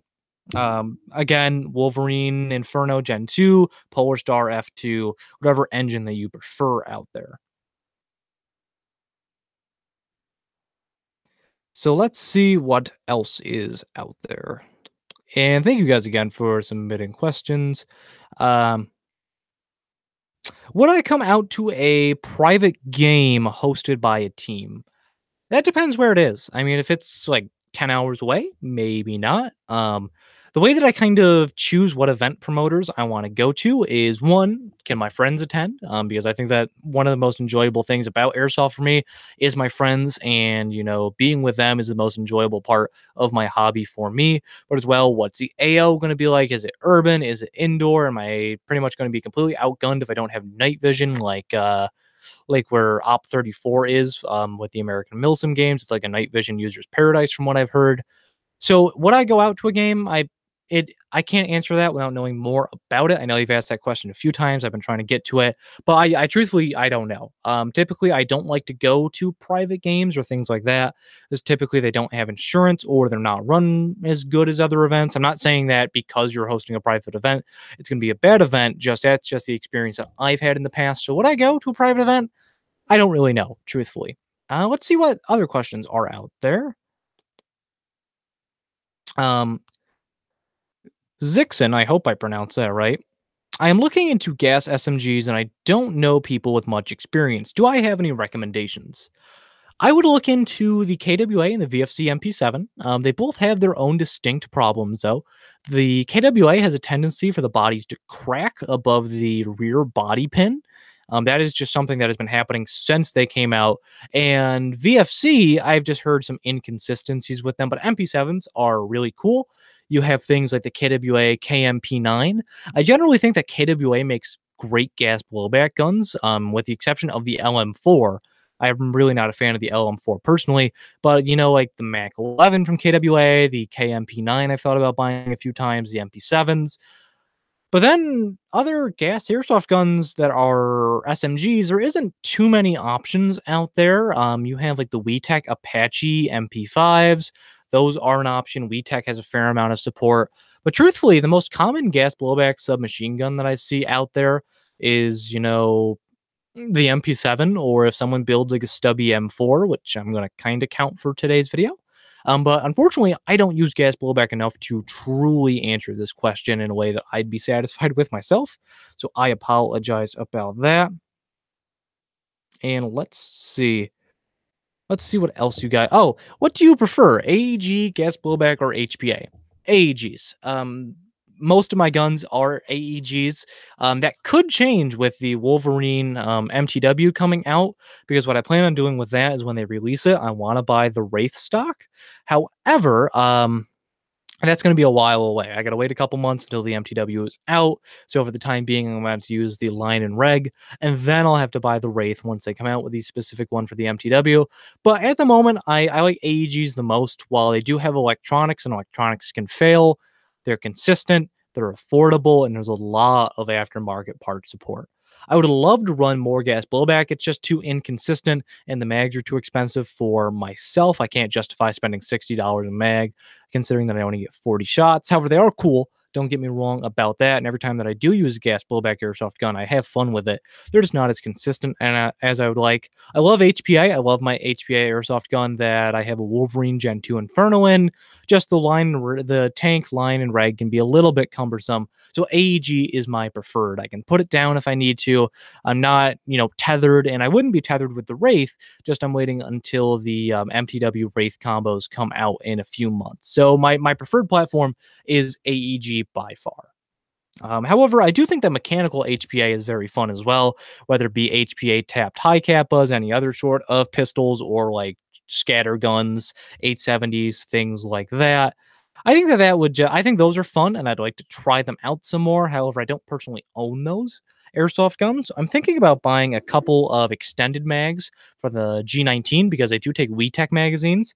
I'm thinking about buying a couple of extended ones and HPA tapping those, because I do have the line and reg and everything from, my HPA airsoft gun. My Inferno, I should say. Let's see what else there is.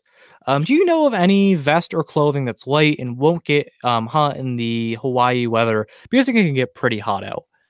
So first off, I would definitely recommend, if you can, switch over to a combat shirt, or if you even want to go with something a little bit lighter than that, buy like an Under Armour shirt. Under Armour makes clothing in either like an olive drab green or a coyote tan. So that's typically what I'll wear on a super hot day.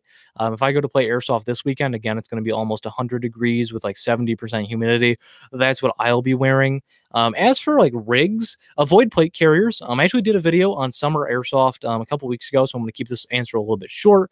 But move to, lighter load bearing equipment, whether that means running like a belt rig so you get more breathability for your chest, or a tiny chest rig like the Spiritus Systems rig. I would just say avoid the plate carrier. Don't wear anything that you don't need to wear. Avoid the helmet. But again, I did a full video on this a few weeks ago that you can view after this video by going to my channel. So let's see what else is out there. And again, if you want your question answered, make sure to submit them down in the live chat below, or alternatively, if you'd like, you can send me a message through Facebook or Instagram. And let's browse for some more questions real quick.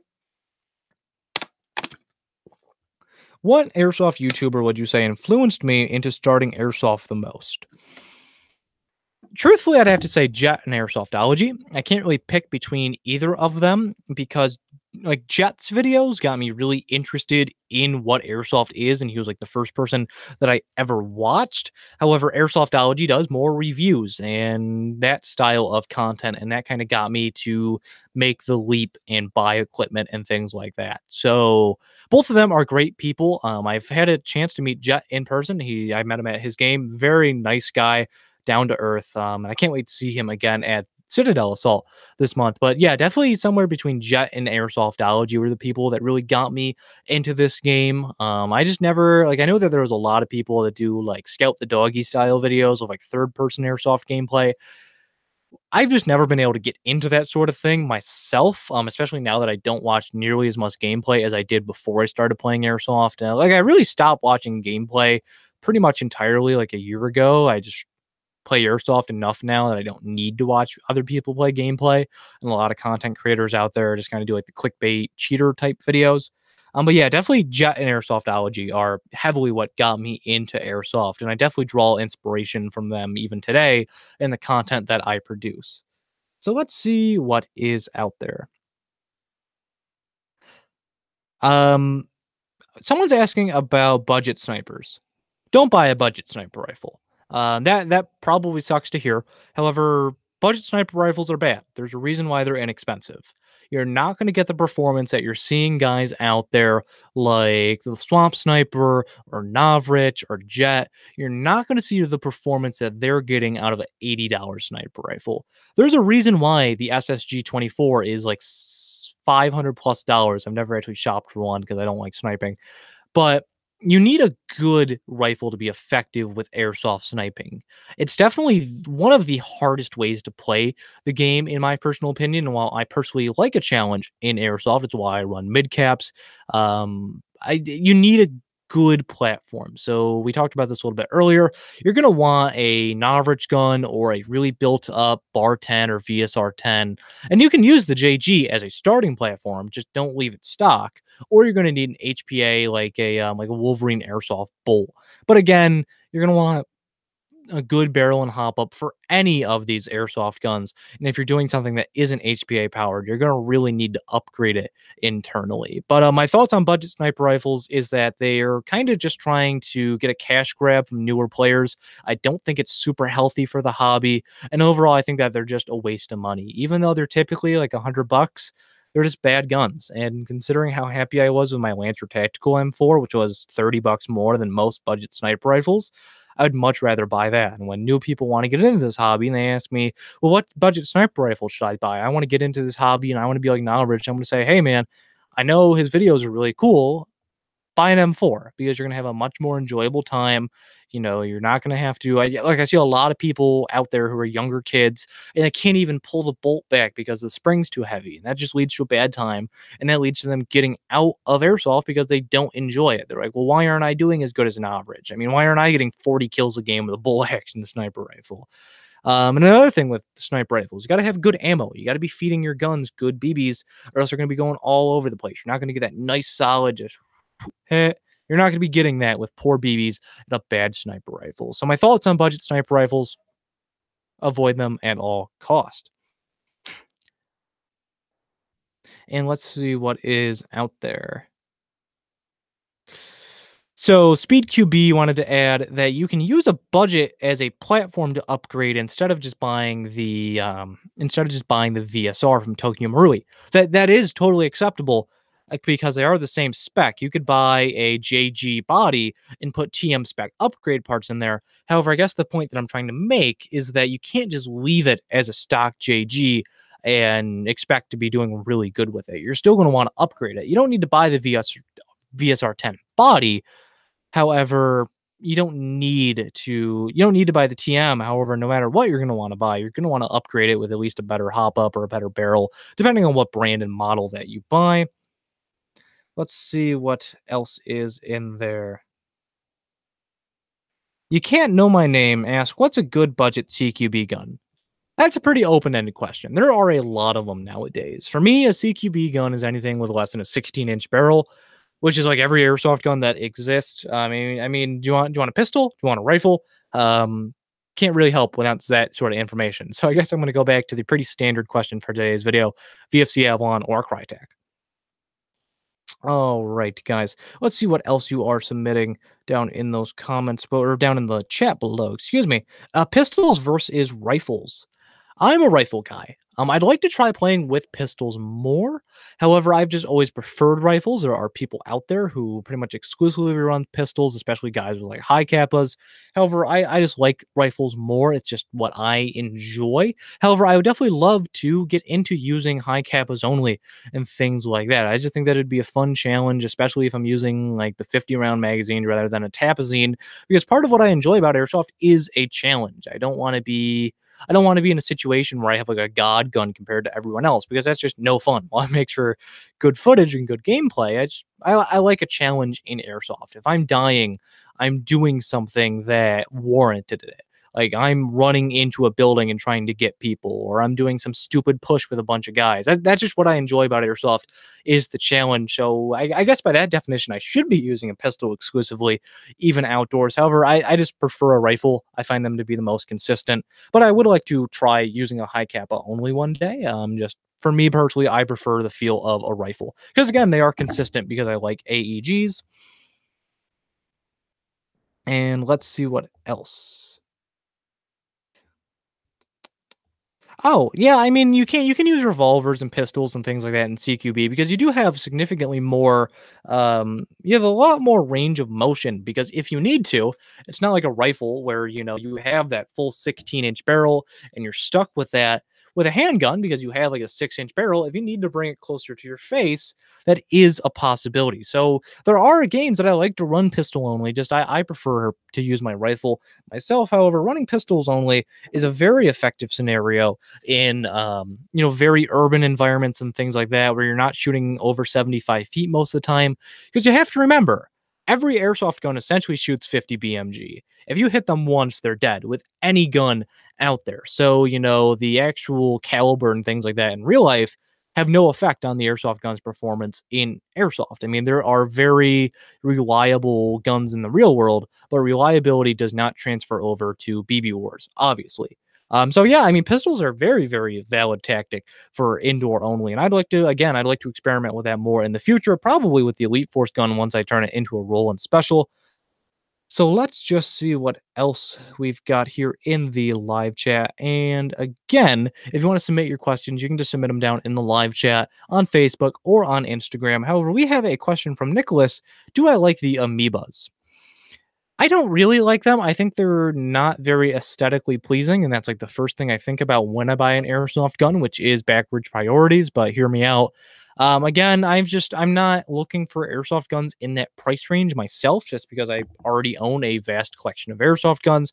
I own about a dozen different guns, and the only reason I would see to buy a gun like that would be to throw an HPA engine in it. However, I already have a gun with an HPA engine in it that I'm very happy about.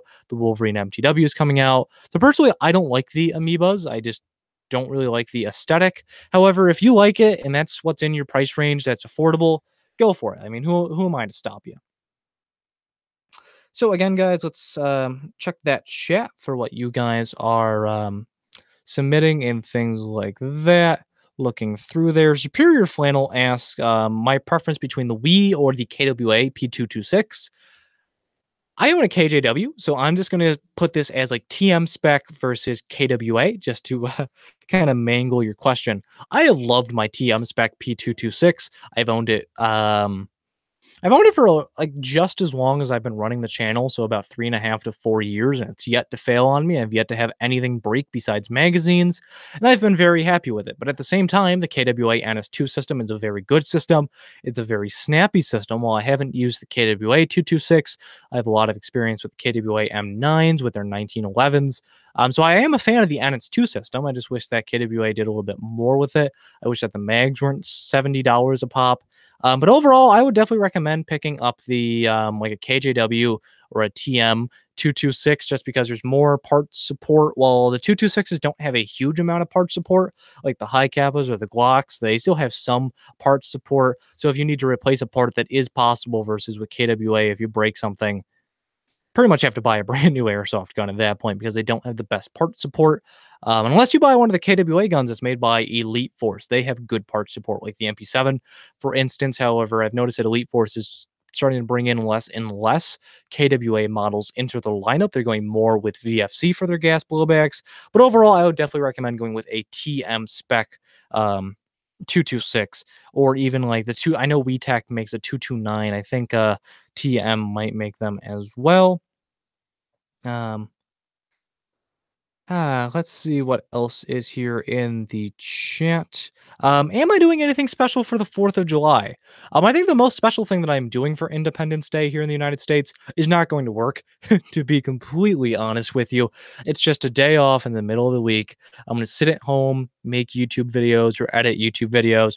I already have that Monday off, so I'm just going to enjoy myself, have a fun time. But yeah, I mean, I don't really go anywhere for the 4th of July. I just like to hang out with my family, make some food on the grill, relax, shoot some videos, kind of get ahead of schedule with things on YouTube. That's pretty much what I've been using holidays for like the last 2 years is, getting ahead on YouTube. Because like I said way earlier in the video, I like to get ahead of schedule on videos. My goal is by the time that I start college, I want to have my videos a month ahead of time. So like right now, it's the end of July, at the end of June. I want to be working on the first week of August type of deal. Like I want to have at least 4 to 5 videos ahead of schedule. Now that takes a lot of time that I don't have at the moment, which is why we switched over to one video a week about 3 to 4 weeks ago. However, that's how I'd like to run the channel because I think that consistency in your uploads is one of the best things that you can do as a content creator here on YouTube. But at the same time, if I'm having a week that I am just super busy, or I get sick, or I can't talk right because I'm sick or something like that, I don't want to have videos not come out for you guys and have people lose interest in the channel. I'd rather be ahead of schedule so that I just have a little bit more peace of mind. So if I, for whatever reason, I can't make videos for a week or two, I'm not putting out content using double negative. So yeah, I just like to have my videos ahead of schedule, which is pretty much what I use holidays exclusively for now. So I'm gonna hang out with my family for the first part of the day and then work on videos for the second part of the day. That's how most holidays work for me, and most of my days off from work for me nowadays. That might change with me going to college instead of being in the workforce for the primary part of the week. However, to answer your questions, no, I have nothing going on for the 4th of July. I'm going to be a loser with my family making videos about toy guns, as I always do. Um, so let's see what is going on. I see a lot of you guys reading off all of your timestamps. It's cool to see that a lot of people around the world enjoy my content. Something I'd like to do eventually is offer subtitling in other languages. I'd like to actually pay someone to do it so that it's right and it's not incredibly broken. I don't know when I'm going to start doing that because to have someone do it can get kind of expensive, upward of like $1 a minute per video.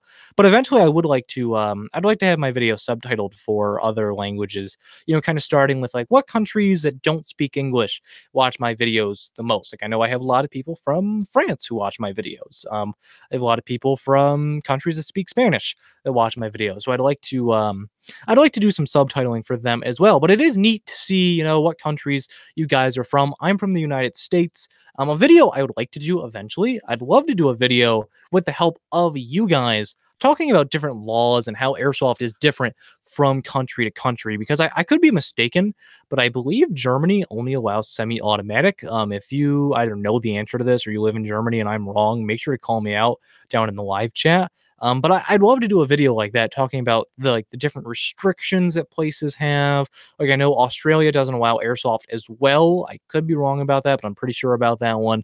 I think it'd be a fun video to do to talk about countries and how their laws change around airsoft, what their FPS and like rate of fire regulations are, and things like that. But it's really cool to see that you guys are from a bunch of different countries. Let's see what else you guys are posting in the chat.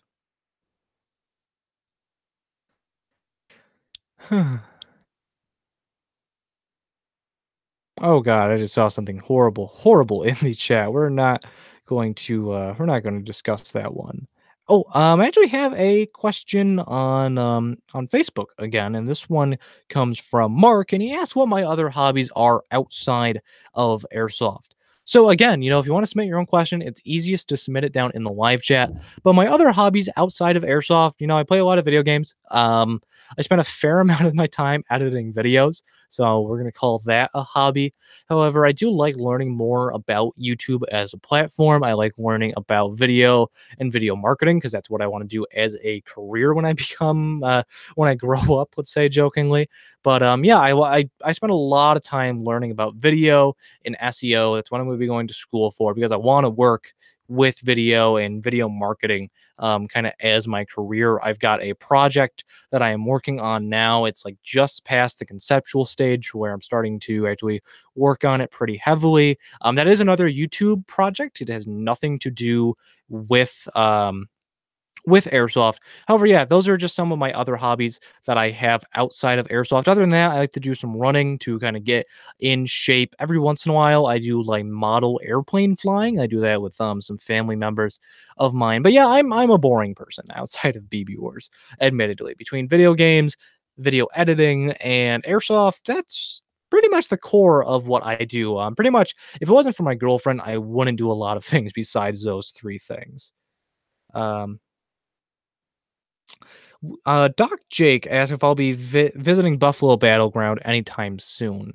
I think I will be checking it out. I don't like to play indoor during the summer. However, during the winter, I mean, Buffalo Battlegrounds is like a 3.5 hour drive for me, so I don't see why I wouldn't head back there. It just depends on what me and the other people that I play with like to do. I've heard it's changed significantly since the last time I was there, but I know that a lot of people who watch my videos are located in the Rochester and Buffalo area. So yeah, you'll definitely see me there again at some point. Whether it's just to hang out and do like some bowling or something, because I know that they built that arcade, or actually playing, I'm not sure. But yeah, I will be out there again for sure. And again, if I go to some field that I don't typically go to, I always post it down either on my Facebook or my Instagram page. So let's see what else is going to be up on here. And oh my God, it is 10 o'clock. That is crazy. I did not realize. Um, can I come to Nashville Airsoft? Um, I don't know. I mean, I don't ever see myself going to Nashville for anything. I don't have any reason to go down there. I mean, if I'm in the area and I have the opportunity to play BB Wars, I'm going to play BB Wars. However, that's not something I can guarantee. I've never really heard of that field before. It's not like Ballahack where I've like actively thought about going there. I mean, maybe one day again if I am in the area. And let's see what else is going on in our chat right now. And again, if you want to submit any questions, you can leave them down there. Wow, you guys are Airsoft Obsessed asks, what's the farthest I've ever traveled for airsoft? The farthest that I have ever traveled for airsoft has to be Camp Shelby. So I live in New York. I don't live in the city. I live in upstate. It's a little bit more rural. It's about a 22-hour drive from where I live. So I had to go like 3 hour. I had to go like 3 hours east to meet up with Eric from Gun Gamers. Then we stopped in Pennsylvania, and then from Pennsylvania we just went straight to Camp Shelby. So that's probably the farthest that I've ever traveled. And keep in mind this was by car, which is really a long time, especially when you don't have the same musical tastes as the person with the aux cord. But yeah, so Camp Shelby is definitely the farthest I've traveled. I would make that trip again in a heartbeat. I loved Camp Shelby. Second to that would be the GTI, which is a couple hours shy. I would like to go to California and play at a couple of different fields. That's just kind of been like a dream of mine to go to Tech City or Hill 559 or any of those really popular fields out there, SC Village, SC Viper. If Desert Fox Fields ever opens up again, I'd like to try all those fields. I don't know if I'm ever going to, admittedly, because again, it is on the other side of the continent. But if I ever end up in that sort of area, I'd love to play airsoft, or I'd love to play airsoft in another country if I ever travel outside of the United States and I have the ability to. I would love to, but at the moment, the farthest I have ever traveled to is Camp Shelby. And looking at these, let's see what else. And if you are the airsoft obsessed, like if you're Dave and Tom, I love your guys' work. Um, let's see what else is out there. I'm just reading some of the things that you guys are talking about right now. Anthony asked where you can get a World War II MP40 or like a PPSH.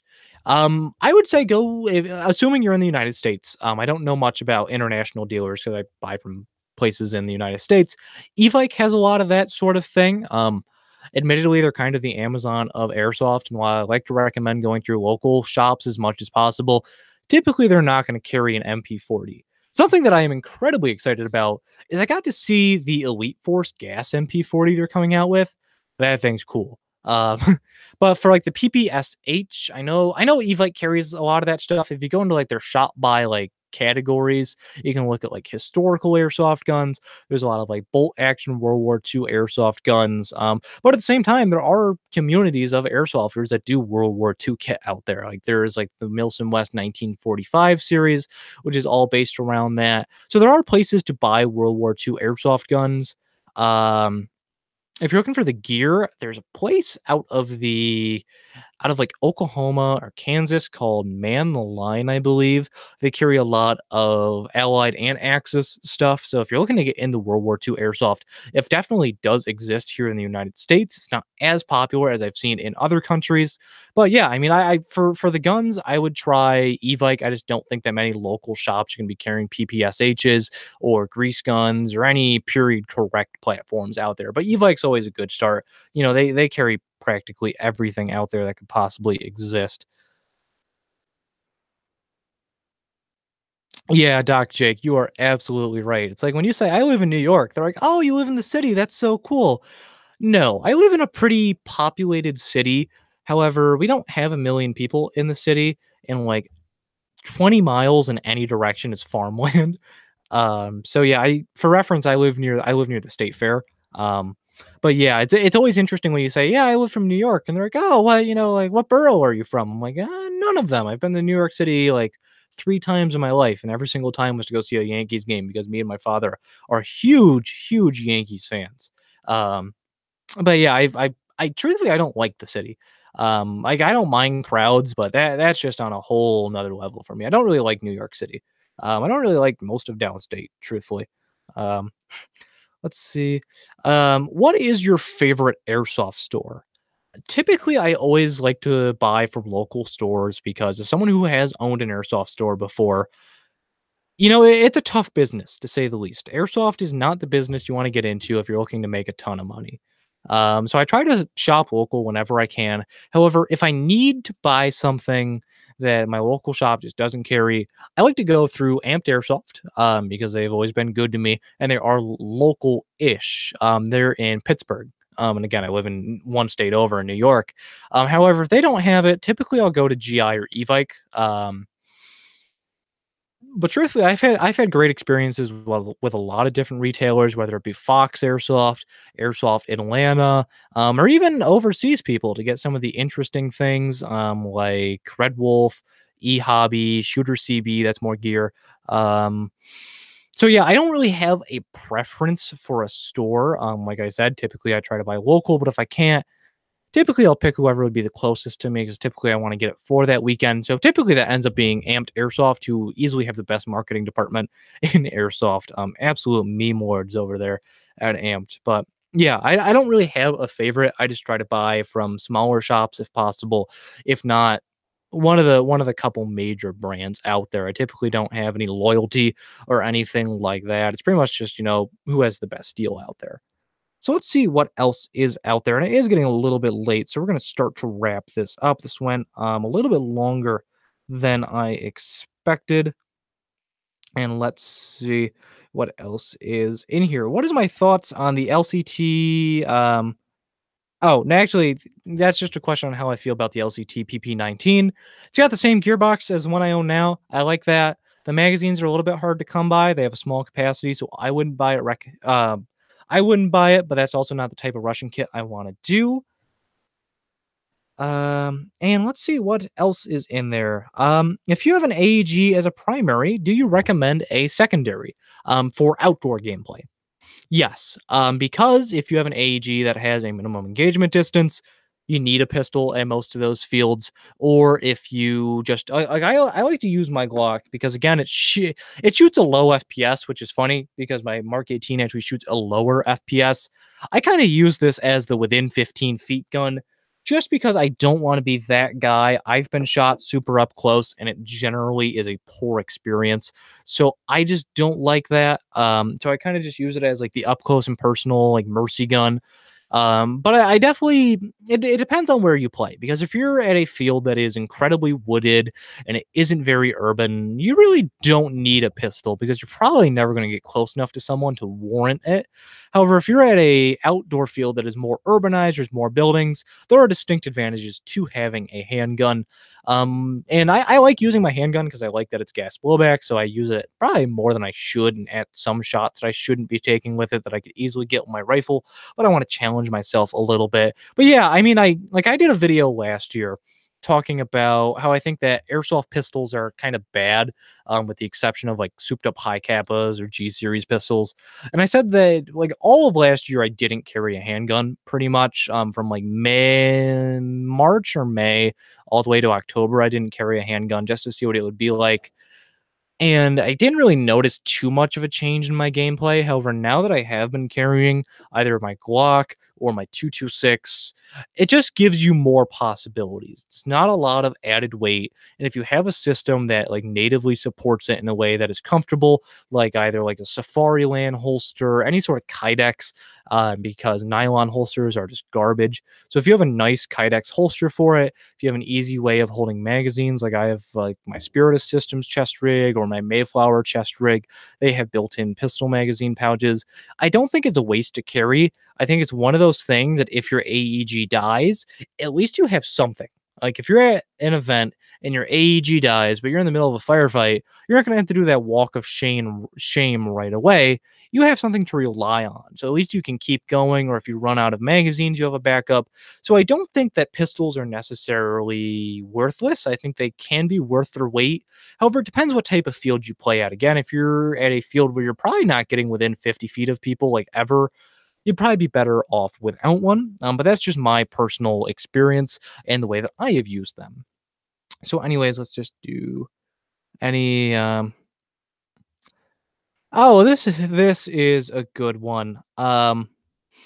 What made me come up with the BB Warrior name? Honestly, it was an insult. I had someone call me that on Facebook, I think, because I said something about a real piece of gear, and he's like, "Well, why don't you shut up, you BB Warrior? You don't know nothing." And I was like, "Hey, that's kind of a cool name. Like, I've been thinking for months what I wanted to call my channel," and I was like, "Cool. I mean, I'm just gonna rock that name." I know there are a couple of small channels out there that use kind of similar names. However, I am the largest person that uses the BB Warrior as a handle.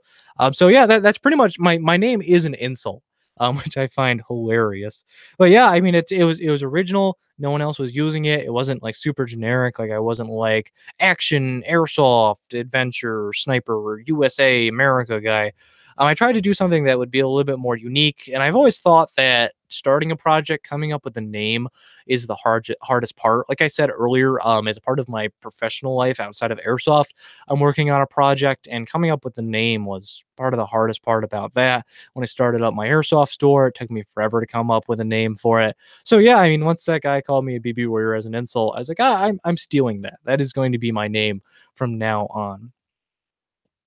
So, anyways, guys, let's see what else you have. Do I have a favorite airsoft YouTuber? Um, I don't watch that much YouTube, which is for the fact that I make airsofting content. I admittedly don't watch much airsoft videos. I talked about this a little bit earlier, but I don't like gameplay very much, which is part of the reason why I don't make very much gameplay. Because again, I don't like sniper gameplay. I just find it a little bit boring.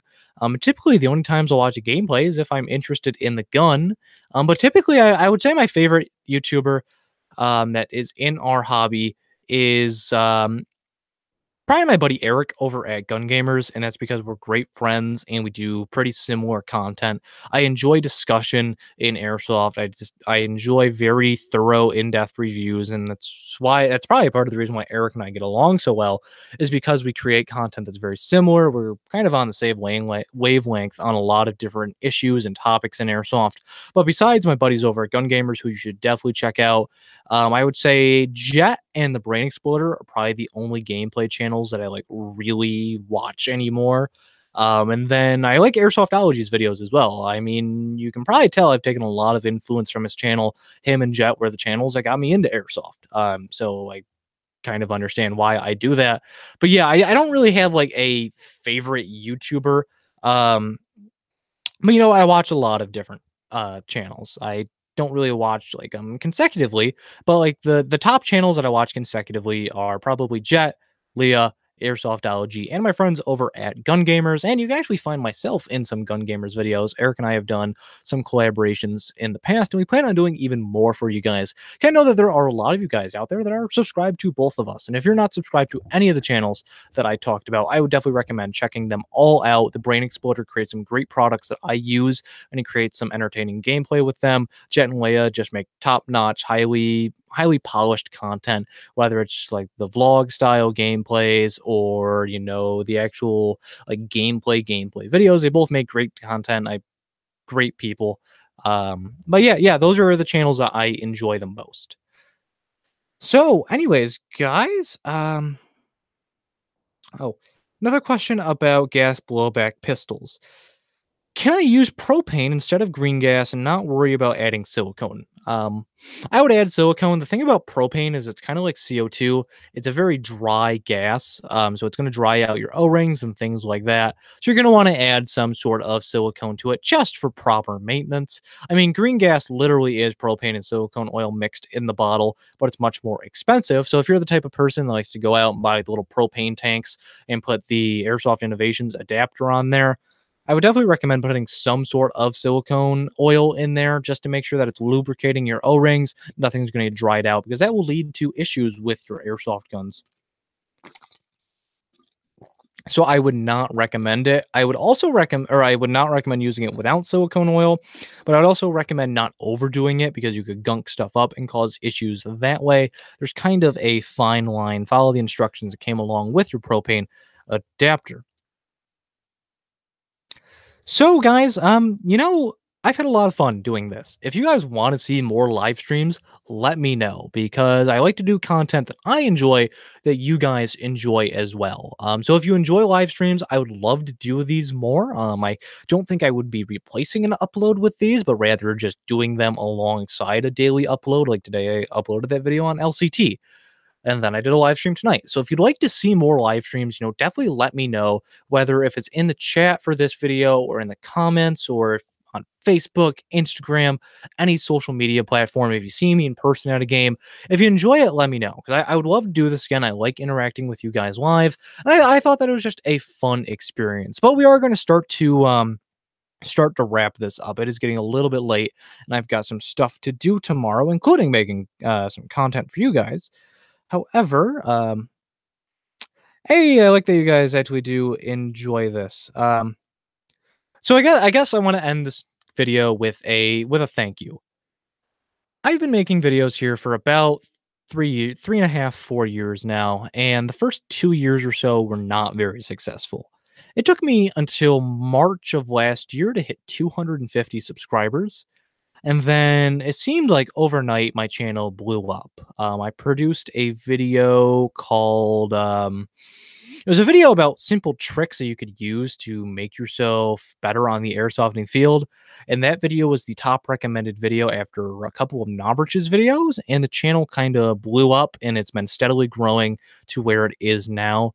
So this last year to year and a half or so has really been crazy for the channel, and I never thought that I would get this far. So I do want to say thank you so much to anyone who has ever watched my videos, to those who support me. I love creating this content. I love creating informative videos for you guys, and I can't wait to continue to make videos for guys. I love it when people come up to me and they say that they enjoy my content and that, it helps them out. That means that every single thing that I do for the channel is worth it. I had a couple of guys approach me at Bad Blood and recognize me and say, "Hey, I really enjoy your work and it helps out." And that really does mean the world for me. So thank you guys so much for 5,000 subscribers. I know it took a little bit after hitting that milestone for me to actually do this video. I was busy last weekend at Bad Blood, so I couldn't do it. But yeah, I had a ton of fun, and I'm glad that you guys enjoyed it as well. So we probably will be doing these in the future. I'll probably make the investment and buy a capture card. We can play some video games together. Probably do some like live streaming of Fallout 76 or Battlefield 5 when it comes out. I'm not quite sure what we'll play. But anyways, guys, I want to thank you so much for joining me for the first live stream that I have ever done here on the BB Warrior. I had a ton of fun doing this. Again, this is the first like live video that I've ever done, and I had an absolute blast. And it seems like you guys enjoyed it as well. So we'll probably be doing this semi-frequently. But if this was your first time here or you haven't already, I would absolutely love it if you joined our community, putting that subscribe button down below. It helps me out so much, and to make sure that you get a notification every time that I do a new video. Actually, you get that by hitting that bell icon next to it. I post brand new videos here every single Friday at 11 a.m. Eastern Standard Time. So anyways, guys, thank you so much for joining me for my first live stream. To everyone who stayed here, I know I can't say bye to everyone in the chat, but I hope you have a good night. I hope you enjoy your weekend. If you're going out to BB Wars, call your hits, get some good kills. But other than that, guys, I'll see you all next time.